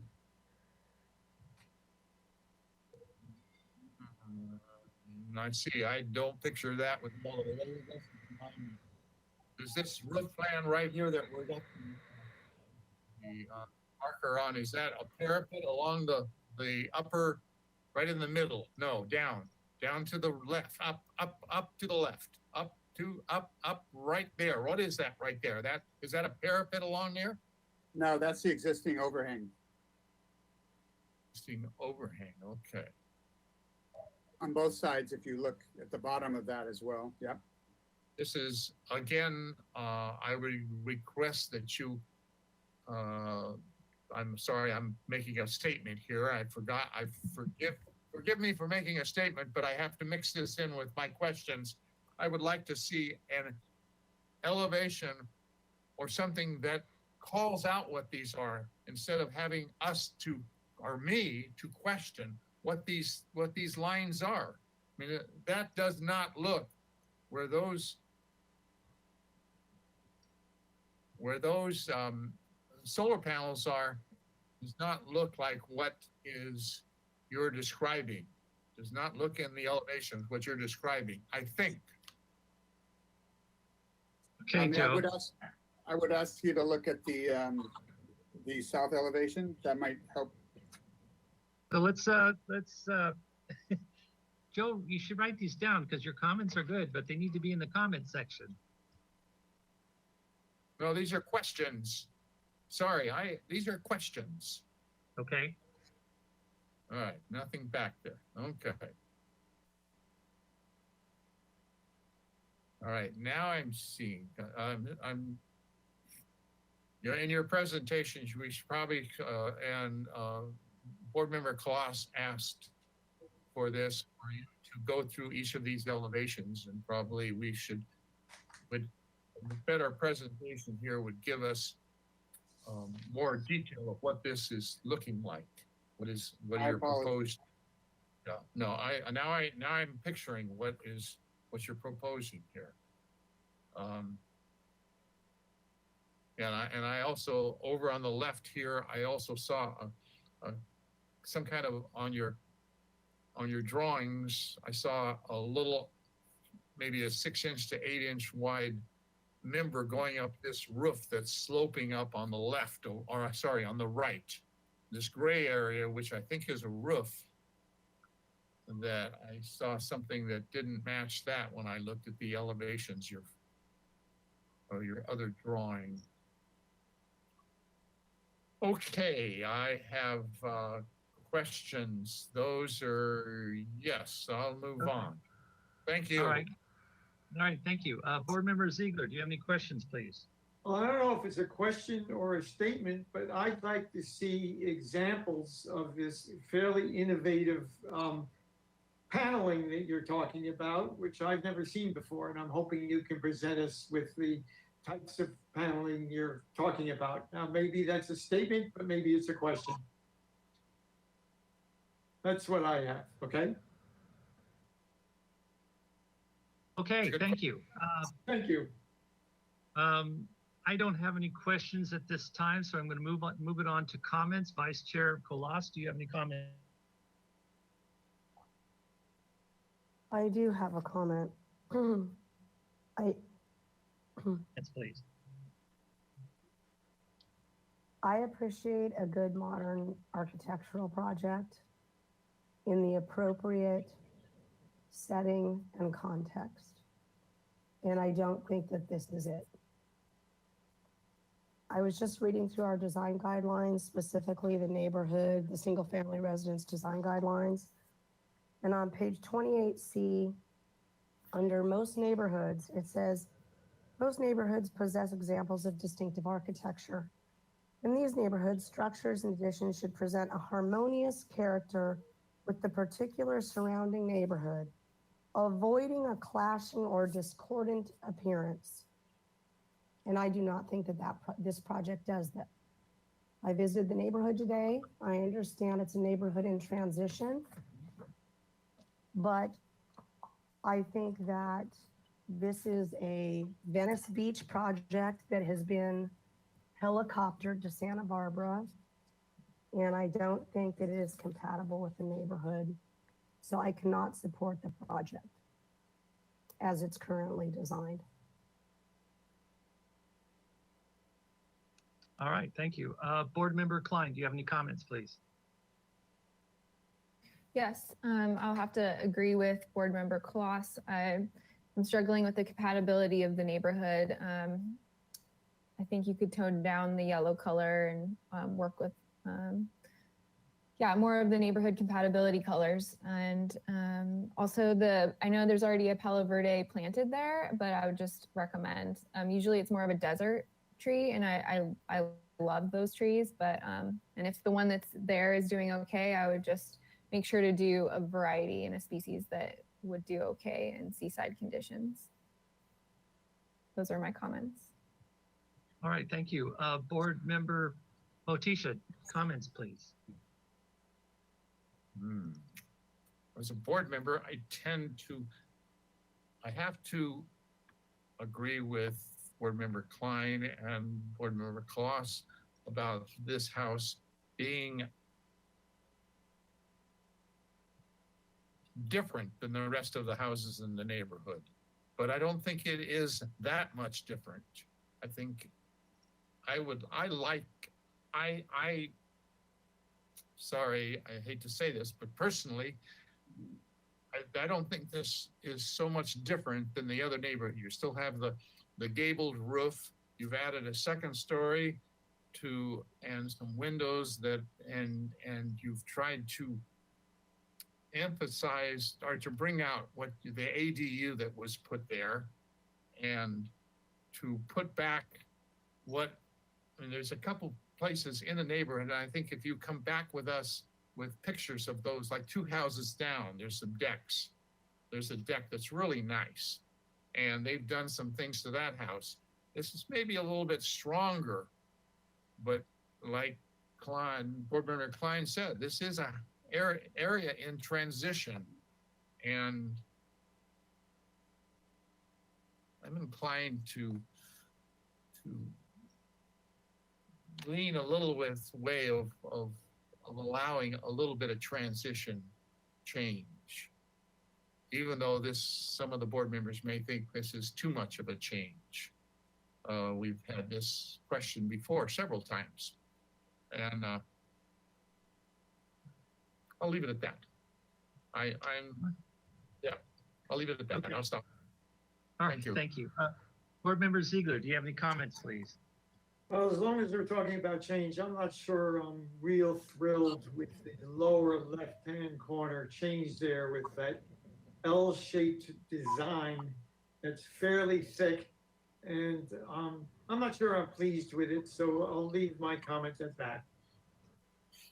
All right, thank you. Okay, yeah, I want to follow up with Board Member Klein, and I'm also going to request that whoever makes the motion that they include a link to our design guidelines so that they can support the architect. It's not to say that the design of this house is bad. It's very innovative and very cool, but the purview of the neighborhood compatibility, it says in recent decades, changes in the various neighborhoods throughout the city have raised quality of life concerns. Homes are built or remodeled in order to suit the changing needs and lifestyles of new and existing residents. As a result, neighborhood character gradually changes over time.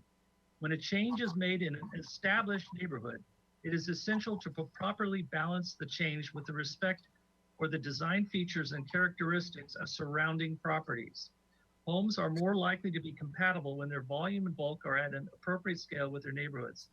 This is the concept of neighborhood compatibility. New and remodeled houses can maintain a desirable living environment when they have an appropriate volume, bulk, massing, and scale, have a size that is not significantly larger than the immediate neighborhood, use materials and designs that are compatible with their surroundings, are sited such they do not block light or views or other existing homes, and minimum privacy impacts are surrounded. I would say the size and bulk is appropriate, but the style is way out of context with the neighborhood. And I just want to emphasize, it's not that the design is bad, it's just that it's not appropriate in this neighborhood. And I think the architect needs to understand in this city, these design review boards were created out of an outcry of neighbors, you know, having their neighborhoods change in a way that wasn't compatible with what they originally came in for the neighborhood for. So I think there needs to be a little more of a sympathetic understanding of the existing eclectic neighborhood. I'm not saying what you have in here is wrong, but I think it's a little over the top so I can't really support this at this time. So those are my only comments. I'm also a little, I also want to bring up the issue about what Board Member Kalaw said regarding the ADU. They do now have a requirement now that if the ADU style is different than the existing home, that they have to go before a design review board. And apparently, because that law wasn't in place when you came before us, you sort of reversed it, so that your house kind of, but even still, I don't see that they match. Again, I just want to say it's not that the design is bad. It's really a cool design, but I can't support it under the context of this current established neighborhood. So those are my only comments. May I So say with that- something? May I say Yes, something? please. 1 second. Let me say something, and then you may follow up over there. I don't live in the area, so I'm basically on the board that's supposed to give you direction based on our criteria. And our criteria says that it's not supposed to change the makeup of the area because, and Chairman Miller I just didn't stated, say that, Mr. Motisha. I didn't say that. And I prefer it if we don't make this into a debate. Those are my comments, and I request you honor my comments, and we'll move on to if someone would entertain a motion. I don't want to make this a debate. We all have our comments and feelings of what this is, and I want you to make it clear. I'm not against change. It's just the appropriateness of the style. And in my personal observation and what I understand is that this is too much of a change and not appropriate for the already established neighborhood. And that's my view of it. Now, you may have a different view, and I perfectly respect that, but let's not make this a debate. May I make one comment before you move to move? Yes, please. Do Sure, you mind? yes. Okay. First, I'd like to say that I think you're familiar with this neighborhood, but all these houses were developed as kind of a cookie cutter, duplication of the same design. And that was obviously an economic driving force for the developer, which would probably, I'm sure, happen in, I think it was the early 50s before there was any design review, purview, right? So over these last 50 years, 70 years, individual families have moved in because the Mesa is certainly a lifestyle, a privileged, place to raise a family, and they've operated on these cookie cutter kind of dumb boxes to reflect their desired lifestyle and how they want to live in many different ways, many different flavors, and in your stated design guidelines. Modern is one of those flavors. And while I come across this often, as I'm sure you guys in your review come across, there are many, many precedents in this neighborhood and across the Mesa that are much more radical in terms of, contextual, gymnastics than this proposal. I mean, we were trying to be, as you so eloquently stated, the massing is, the bulk and massing is fine. It just seems to be hitting people in the wrong way, maybe because of the ADU. Okay, I'll leave it at that. I understand what you're saying, but this is Santa Barbara, and we're a little neurotic. So I don't know how to say that, but that's the truth. I grew up in Santa Maria. We don't have a design review there, and I think Mr. Blostein has something to say. But really, you guys, I just want to, we all have our, feelings and emotions and opinions, but it's the important thing is the purview of this board and how you feel you want to represent what is. And trust me, I've been to a lot of Christmas parties where they come screaming at me why we approved this house or that house. It's not, I'm not saying what you're doing is bad, but I have to stay in the context of the purview of my position on the board. And that's about as all I can say about that. And that's the other thing that is great. And I wish we had more board members. We only have 4 or 5 at the moment, but we normally have 7. So that gives you a good cross-reference of different divergent views and opinions or, insights of this style when it comes to these different projects. Unfortunately, our board's a little small, so it is what it is. So I think Mr. Blostein has something to say.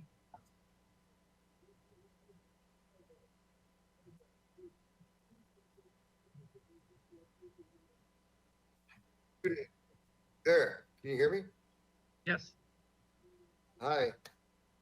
Yes, last night I did this a little bit too late, but I went around the neighborhood. Is much more radical than this.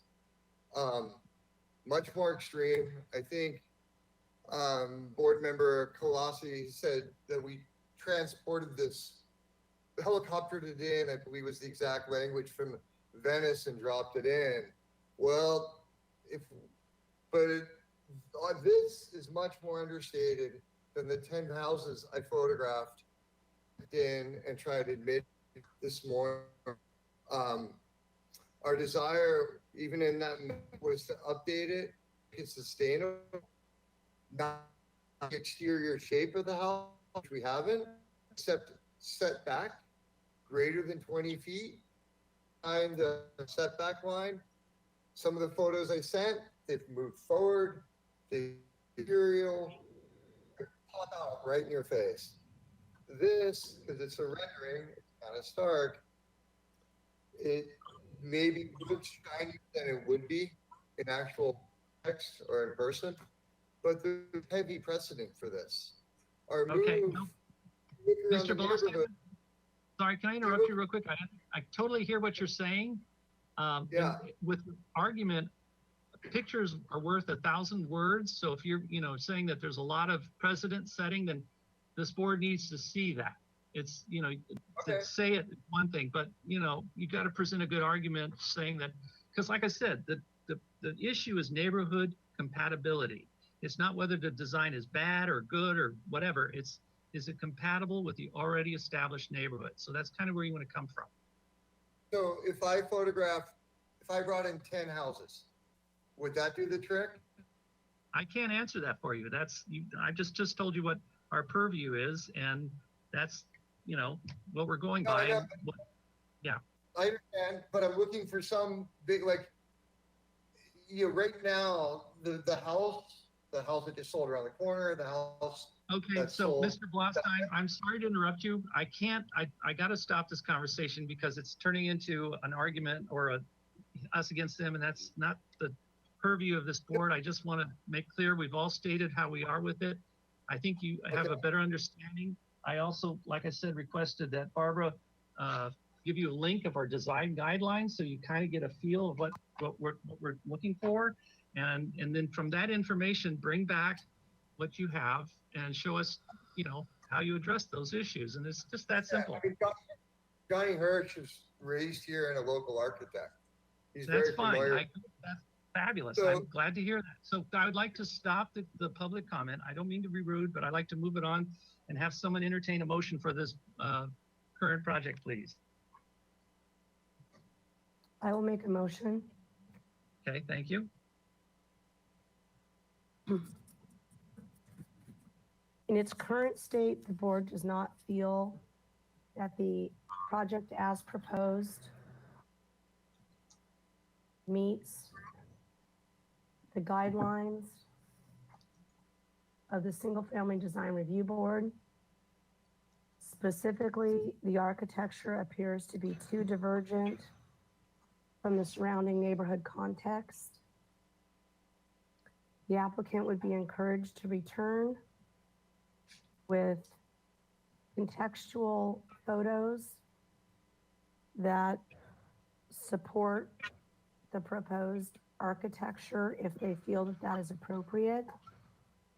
Or alternatively, they could return with a revised design that is more commensurate with the neighborhood architecture. The gable elements appear to be reflective of the neighborhood context. The massing is consistent with the neighborhood, but the materials and large glass clear story elements specifically, as well as the chain link guardrails that are illustrated in the rendering, do not appear to be acceptable finishes, nor does the yellow color.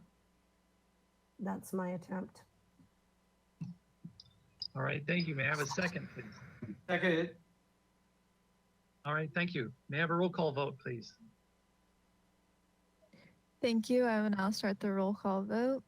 Vice Chair Kalas, Yes. Board Member Klein, Yes. Board Member Motisha, No. Board Member Ziegler, Yes. and Chair Miller. Yes. Thank you. Motion passes 4-1. All right, thank you. And may I suggest, and I'm not saying this to make you feel bad, Mr. Hirsch, but this is a great reference to help you. Beautiful design. Thank you.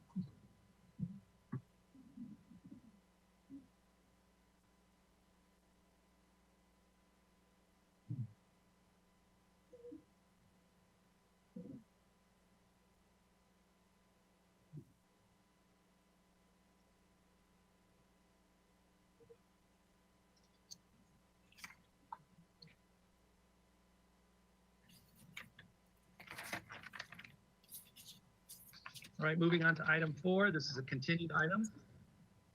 229 San Clemente project design approval is requested. Proposal for a demolition of an existing single-story, single-family residence and the construction of a new 2-story, single-family residence with a new basement. The project includes new landscape and hardscape, including landscape walls and a new driveway, as well as new 200 amp electrical panel, new HVAC system, and new gas meter location. The proposed total of 2,729 square feet of a development on a 6,969 square foot lot is 93% of the maximum required floor to lot area ratio, FAR. Again, project design approval is requested. Neighborhood preservation findings are required. Project was last reviewed November 23rd, 2020. Do we have minutes from the previous meeting?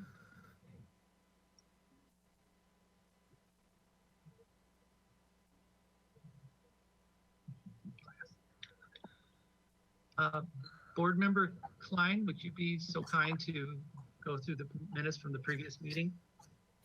Sure. The minutes are: 1, in general, the board is supportive of the style, palette, and materials. 2, provide a conceptual landscape plan. 3, the board encourages the applicant to study the landscape plan and consider how the front yard will be used to engage with neighbors. 4, study the deck area off the second floor master bedroom so that it adheres to the 15-foot guideline for deck setback. 5, consider an element that would diminish the impact of the gable end roof on the street elevation of the second floor. 6, applicant shall return with design that meets the 85% FAR guideline for the main home. All right, thank you. Do we have a representative for this project?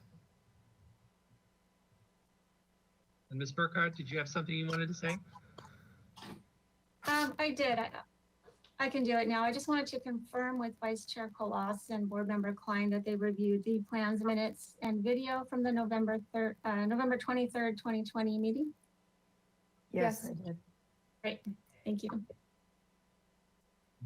If the representative is here, what makes it really easy for us, if you just check off what from our previous minute comments and how you address them.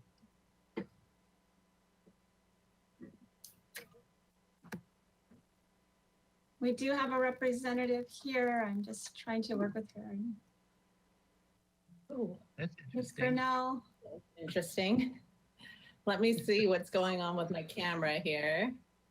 Like modern art. I know. That is funky. Okay, hold on. Let me see.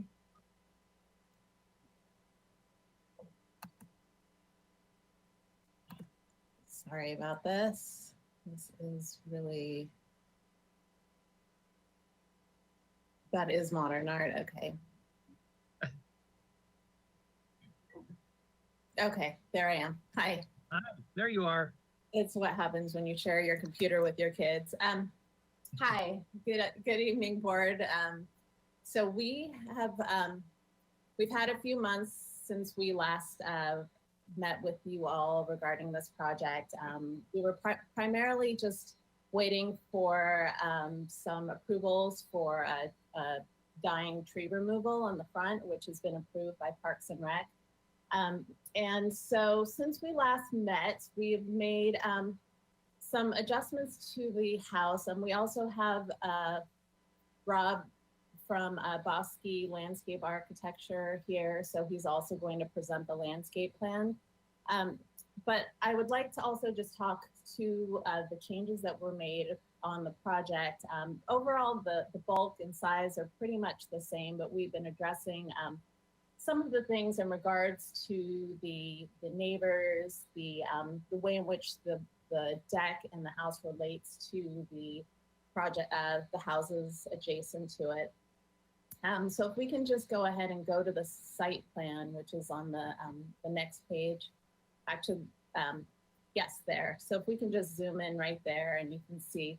So one of the comments that came back is about the size and scale of the house. And so we've really put the project and reduced all of the spaces to really like the smallest functional size that they could be, while still adhering to code issues and clearances. One of the things we did on the project is really pull the project up from the south side, because that's where the second story portion of the project is. So if you look at the south side of the property, you can see that the neighbor's fence, the fence between the neighbors and the house sits about 18 inches onto their property. And our original plan was to rebuild it, but in trying to really be understanding of the neighbors and have as little effect on their property, the homeowners have really decided to leave that fence where it is and then take the house as far away from that south side as possible to really diminish the way in which the second story affects that portion of the house. The other thing that we've been working with is adjusting the driveway and working with transportations to minimize the driveway slope. And also, in order to do that, we've looked at actually grading the site so that the house is going to actually sit about a foot lower than the existing grade of the house is now, so that we're just really trying to, again, minimize the bulk of the house as it sits on the property. We've also looked at tightening up the back, so all the living room space, the bedrooms, and the garage have all become smaller to bring the house down by a couple hundred square feet, and we took about 5% off of the FAR. We can go ahead and look at the next page, which is I think I'd like to go to the first floor plan. So I think that is A 1.0. So this is the basement plan. We can go to A 1.1. So here you can see as we look at the space, so we've really, one of the things and one of the great things about just living here is the indoor-outdoor living. And so one of the main goals of this project was really to push the living space to the backyard of the house so that that they can really open up their house and be part of that open outdoor space. So we've really looked at minimizing, because I think some of the bulk was the large hallway. So we've actually reduced the entry hallway significantly. We reduced the bedroom sizes significantly. The garage has been tightened up. There's certain things that have been done. One of them was to create an appropriate trash enclosure along the south side of the house on the outside that is not within the setbacks. So that sort of affected some of the bulk of the garage, and also addressing the car clearance as you have a step into the garage. So there's some space in there that wasn't able to be tightened. Another big part of the house is just this beach entry, which is, again, giving an indoor-outdoor flow on the south side of the house. And we can go ahead and look at the next floor plan, the second floor plan, A 1.2. So again, we've minimized the master bedroom suite and really tried to trim it down, but part of it is also the way in which the house is designed, and really the balance of the space is keeping this volume stacked up on top of the garage, which is how the whole how the design is laid out and how it really works to kind of balance out the different gable structures. You can see here we've provided a large planter on the south side of the deck, because one of the concerns that came up was the relationship of that deck and keeping the 15 feet. So right now we're a little, about 10 and a half, 11 feet from that south property line. And when we get to the renderings, there's another study to show really how we've really looked at this and studied it. We can go ahead and go to the next page. So this is a roof plan. I'd like to just primarily look at the south elevation. So I think that's either A 2.0 or 2.1. Okay, so here, the south elevation. So Ginny and Jeremy, the owners, have really been communicating a lot with their neighbors about the project. They've reached out to everyone around them and have been speaking quite a bit to the neighbors to the south of them.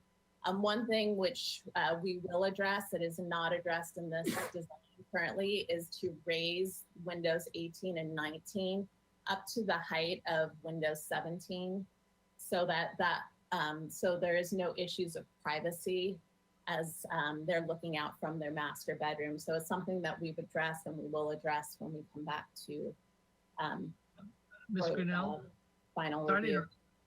I just want to make sure you, specifically pinpoint the areas that we, on the agenda and how you answered them. If that's what you're doing, that's great, but I'm kind of getting lost here. Great. Okay, so what if we could just go to the rendering package, because I think that will also help clarify some of these. I think it's a separate package of drawings called renderings. Yes, perfect. Okay, so one thing that came up is the bulk and scale of it and trying to bring the project down. So I've addressed that in terms of the size of the house. The other thing that came up is the deck planter. So if we can go, there's, I think it's the 3rd page of this package.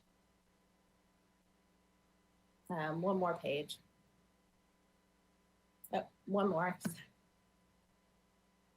Okay, so here, this is really time that we spent looking at the way in which that deck and the side yard setback and how we're approaching it. So if you look at the diagram where it says deck relationship to neighbor diagram, so you can see that we've actually, we really looked at the way in which that deck relates to the neighbor's house. So their driveway is here.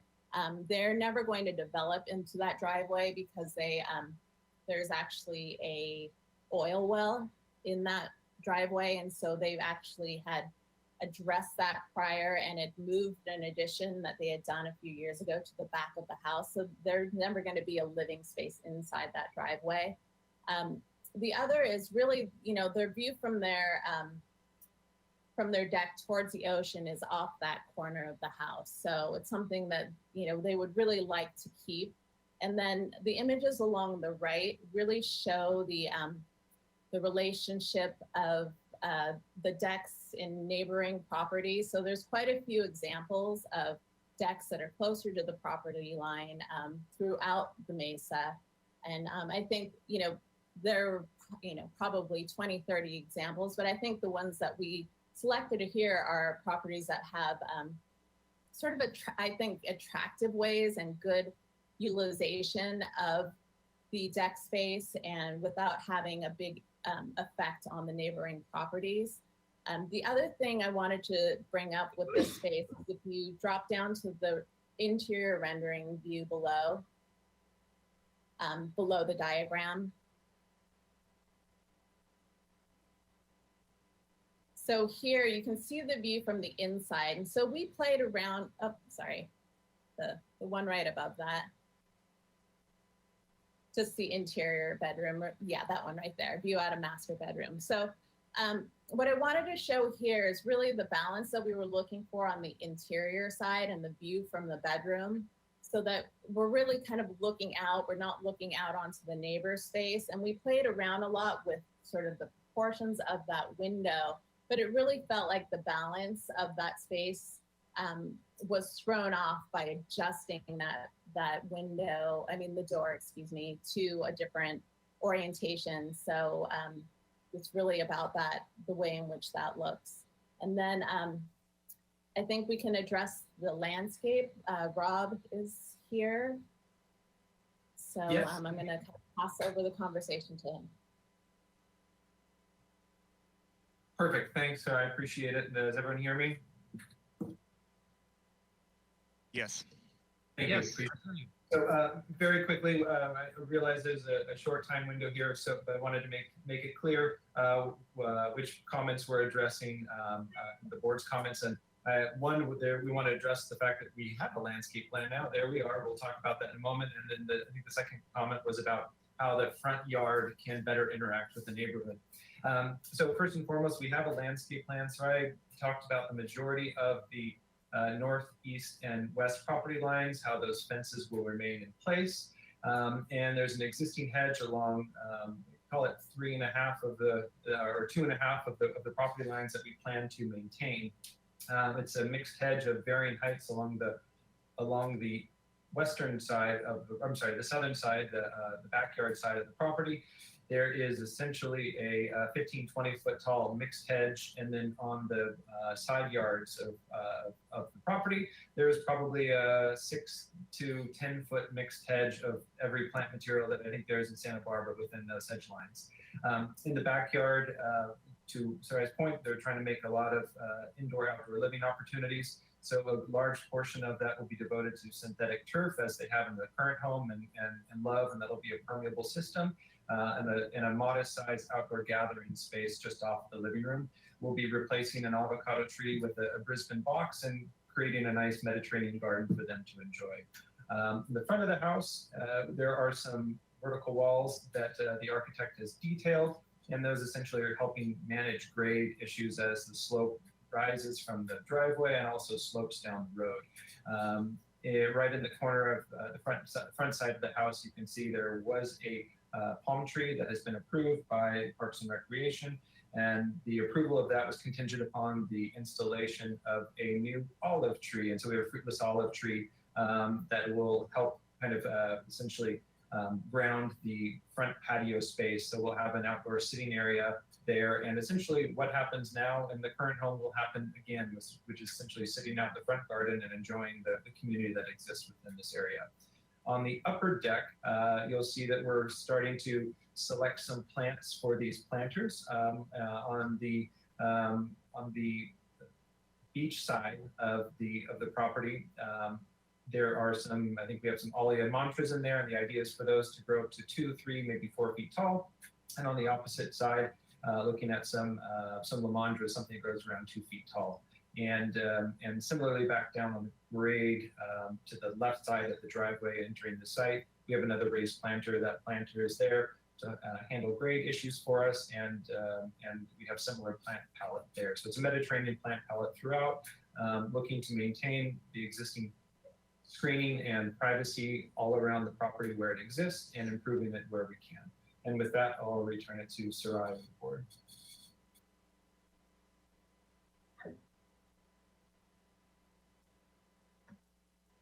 Great, thank you. So I think that covers most of the questions that were brought up. If you can let me know if there are any specific questions that weren't addressed.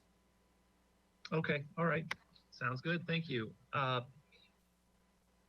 Board member, Ms. Burkhart, do we have any public comment? Thank you, Chair Miller. If you are attending by webinar and would like to comment on this item, please raise your hand by clicking the hand icon on your GoToWebinar control panel, which indicates that you wish to speak. While we wait for hands, Jillian, did we receive any written correspondence for this item? We did receive one public comment letter from Hans and Jenny Miller that was distributed to the board prior to this meeting. Thank you.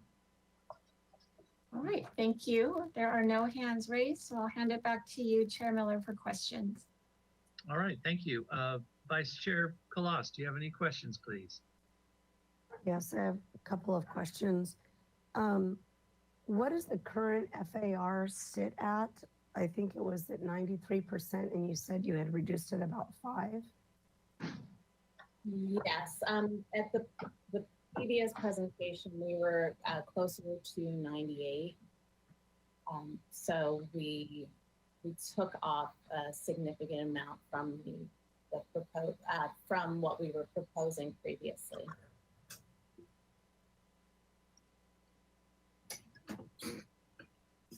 And that was just general shrinkage of spaces. Was there one dominant volume that was reduced the most, or?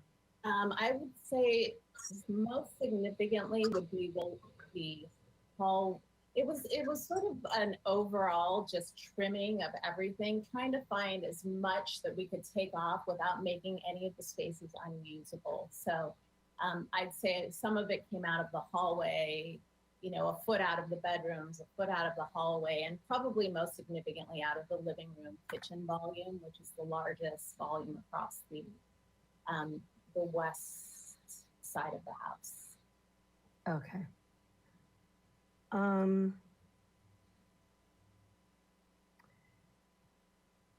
Did you do any I think there was a comment previously made. It was either in the meeting minutes or part of the comments from the last meeting. It was something about trying to, for lack of a better way of saying it, diminish the impact of the gable end roof at the second floor. Was there anything that was done to address that, item 5? We definitely addressed it on the design standpoint and really found that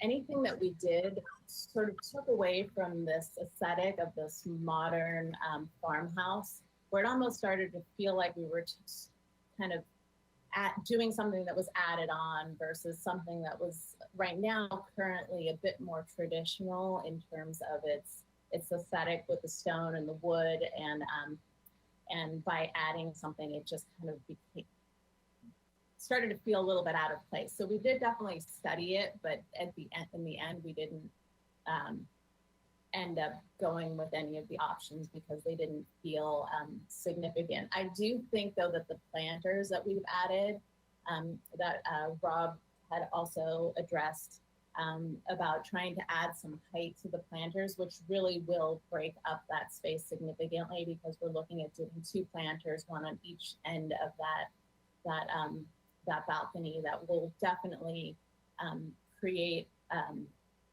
a visual break in the space. And also there's also a 3rd tree planter that's going to sit in front of the wall. So there will be shade elements as well as visual breaks in that mass.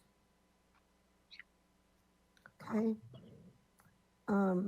When you studied the views out of the master bedroom, did you have any renderings done from the balcony itself? Or if we could go back to that rendering that you're talking from in your presentation. I don't know what page of the presentation that is. The one that addresses the balcony is on page. Yeah, it was the rendering from inside the bedroom. Or it's actually the 4th page of the rendering, so it would be page 20. There we go. Was in the lower left. Yeah. Right. So while I understand what the attempt was here, this perspective is taken from well inside the room. It's not taken from the perspective standing at the window, for example, or on the balcony. So it feels a little bit disingenuous in terms of trying to address that view and privacy issue because it's taken from so far inside the room. Do you have any other renderings taken, closer to that fenestration? I do. I mean, because we modeled it. It just started to feel, because we don't have the whole neighborhood modeled, it sort of felt a little out of place. I do think though, like if you look at the aerial photograph right there, just that Google Earth image, you can kind of see like where the flat roof of the existing garage is. You can kind of see where that's going to be sitting sort of on that front portion of that flat roof because the existing setback is very similar to what they have now. So almost, to that, along that line right there. So that view, from there, in terms of the neighbors, they're really looking out towards the street and, if they really decided to kind of look over, they're looking at their neighbor's garage door. So we definitely did look at it. I think the interior view was really more to show the some of the choices that we made in terms of the balance of the space, not to sort of hide what we're actually saying, but just more to show how the interior architecture was actually reflecting the way in which we approach the exterior there. Okay, and then a question for staff. The letter that was received from, I think it was the Millers, can you tell us whether that is the southerly or the northerly, I'll call it, neighbors relative to this parcel? I would have to double check. Can I do a little research and I'll let you know? If you could do that just while the next Sure. board person is asking their questions. Those are my only questions. Thank you. Thank you. Board Member Klein, do you have any questions, please? Just one question. If you could point out the permeable paver spec and talk about that. It is not on the landscape plans. We do have a spec if you go up to, I think it's probably page 17 of the package. There we go. So we have the permeable aquilina, so sort of a gray pattern right there. Yeah, so I think that might be an error. I think the Aquilina is very linear paver. I guess that's more of a comment, but I guess. So that's my only question is to about that. So I'll hold that till comments. All right, thank you. Board Member Motisha, do you have any questions, please? No, I don't have any questions. Thank you. All right. Board Member Ziegler, do you have any questions, please? Yeah, how wide is the master bedroom now that you've modified it? The master bedroom is, we'd have to go, it's sheet a 1.1, which I think on here is probably closer to, I think it's page 9 in the PDF.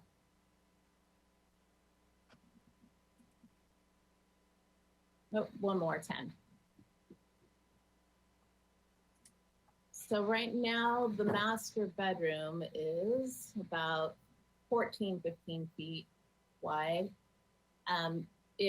The volume is actually stacked on top of the garage because those walls along line E and line I are stacked directly above the garage walls below. So the overall volume is 23 feet wide. The master bedroom itself is about 14 feet. Okay, thank you. Okay. Chair yeah, Miller, if I could yes. interrupt to answer Vice Chair Colos's question. The property is located south, maybe southeast of the subject site. And Thank not you, Ms. directly Burkhart. southeast. There's a property in between the two. Thank you. Sure. All right, thank you. I have no questions at this moment, so I'll go back to the board for comments. Board Vice Chair Colas, do you have any comments, please? I was not sitting on the board at the time that this was reviewed. I have reviewed the minutes and the video. I guess my general concern is, given my lack of history, that it just seems like a couple of the very specific comments that were given by the board previously have not been completely addressed. I think that generally the bulk and scale of the project is compatible with the neighborhood. I personally don't think that the stone veneer is appropriate for the neighborhood, but I know that that was not a comment that was given in the past meetings. So I defer to the previous comments made. I don't think that the privacy issue is a great one, given the bend in the road and the location of this deck. But I do have concerns about setting precedent relative to the relationship to the side property line. Those are my comments. All right, thank you. Board Member Klein, do you have comments, please? Yes, I'm in support of this project for project design approval today. I think the applicant has followed the good neighbor guidelines in the window placement and neighborhood compatibility with the size, bulk, and scale. I also think the applicant responded well to comments for a landscape plan, the addition of planters, usable front yard, and privacy with the placement of trees. And the plant palette is also water conscious and aesthetically pleasing. I would request the permeable paver spec to be studied and for final to bring back that as far as coloring I don't know, maybe look at more of a tan and gray blend, or just bring that spec back for final. Those are my comments. All right, thank you. Board Member Motisha, do you have comments, please? Yes, I'm in favor of the project. I know our criteria asks to cut back the deck from our property lines, but I think this deck is appropriate because it does not interfere with anybody's privacy. And yeah, it's what everybody on the Mesas wants to do, and I don't think anybody's going to object to that deck where it's located at the point where it is. It's only our criteria that's bringing this subject up. Other than that, size, build, and scale are very appropriate. You've done the things that we've asked you to. You brought down the FDRs. FDRs. Or you know what it is. And yeah, I would support the project as it is right now. Thank you. All right, thank you. Board Member Ziegler, do you have any comments, please? Well, I'd like to second what Ms. Klein said, because that's basically the recommendation that we want to put out there. So I'd second it. All right, thank you. Can we go back to the site plan, please? So the ADU is not included in the overall FAR, is that correct? Because we're in the coastal zone, the FAR and ADU are not in the purview of the project FAR. And So it's not. obviously Barbara can So- address that. I'm incorrect. But the overall square footage of the house that you've labeled does not include the square footage of the, based on law, perfectly legal, doesn't include, so that 92% does not, 93% does not include the ADU legally. It does not. Okay. So I think the overall style of the house is fine, but I do feel that because that it's a little too large, I still feel it needs to be reduced some. I think that's part of the issue with these little plots of land or property in this neighborhood. I feel a little uncomfortable having it be at 92% or 93% FAR when there's also an ADU there that's not included in that. And there's a reason for that, the recommendation to be 85% for the size, bulk, and scale issue. So those are my only comments about this project, is that I think the FAR should go closer to 85%. I think that was why the board recommended that in the first place. Otherwise, the style of the house is great. I think it's totally in tune with the neighborhood. And the stone facing also, I know on the computer drawings, you show a standard drawing, but it's not. Do you have an actual sample of what that stone looks like? Yeah, it's on, I think it's about page 19 of the PDF there. It's page 16, actually. Yes, that's it, 16. So to the right there a little bit. So basically, it's a rectangular, kind of whitish stone with a lot of like gray and natural hues to it. Okay. And it really kind of brings out the wood, which we're looking at using like a thermally treated barn wood that has sort of a brushed finish to it. So it's really beautiful because it actually changes as you kind of move. So I think part of it is really to create a lot of texture and kind of step away from just, your very simple stucco finish.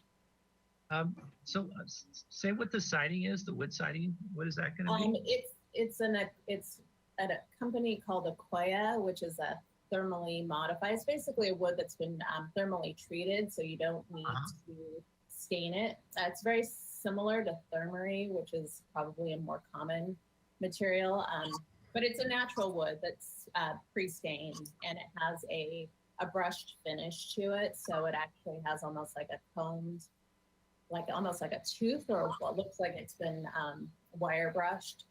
So it has some depth to it.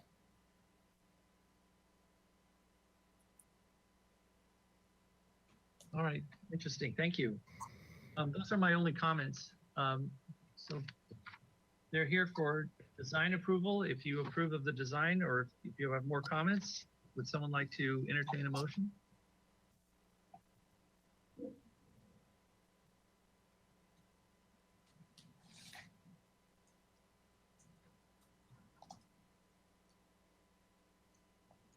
I'll make a motion Okay, for a project design approval to come back for final at consent, and with the following comments: that the applicant has followed the good neighbor guidelines in window placement and neighborhood compatibility and is consistent with the appearance of the neighborhood in size, bulk, and scale. And they have used quality architecture and materials. And the trees are appropriate. The new trees and trees being removed are appropriate for the project. Public health, safety, and welfare are appropriately protected and preserved, and the good neighbor guidelines have been followed, and no public views are impeded significantly.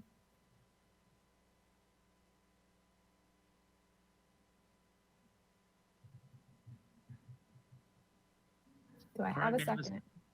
all right. Would the maker of the motion entertain reducing reducing the FAR closer to 85%? Would they be able to come back, and you're okay with them coming back to consent for final? With studying that as far as the FAR? That's a good question.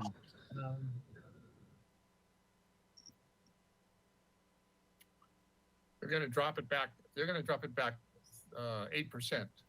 There's gonna be some changes to the. Yes. Thank you, Chair Miller. The floor area ratio needs to be approved as part of project design approval. So if it's going to change, we would need to come back for project design approval. Okay, so it needs to go back to the full board. So I would like to see that 93% reduced some more. That's my only catch. So I'm not going to make that part of my motion, and see if we can get it through. Okay. So Leslie, did you second the motion? No. Okay, do I have a second?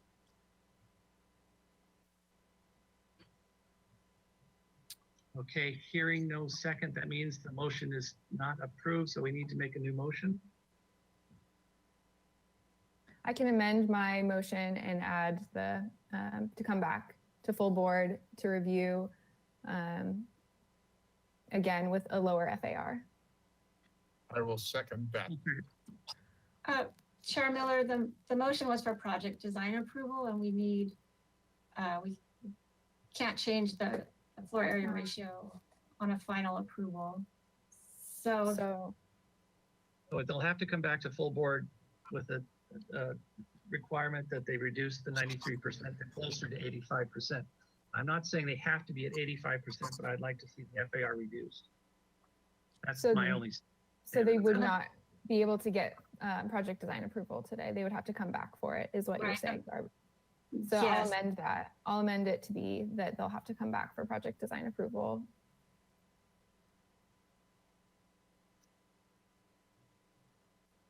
Is there a second? I'm sorry, that they come.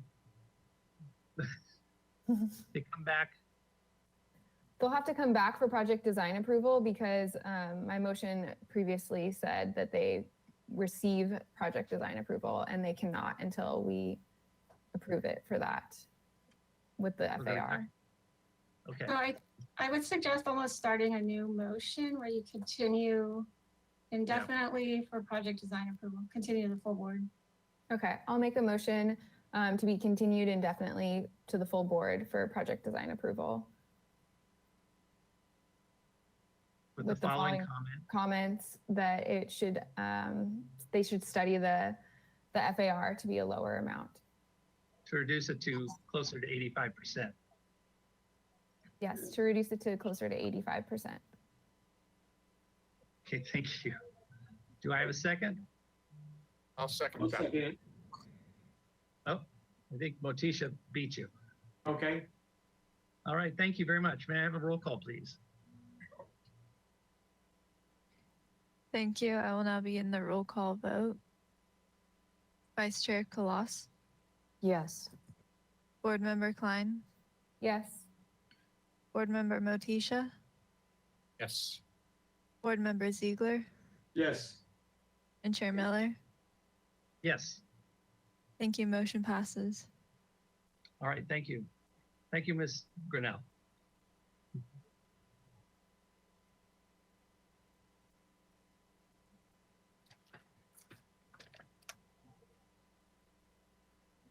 Okay, I believe that was the last item, so I will adjourn the Single Family Design Board for June 21st, 2021. Thank you very much, you guys.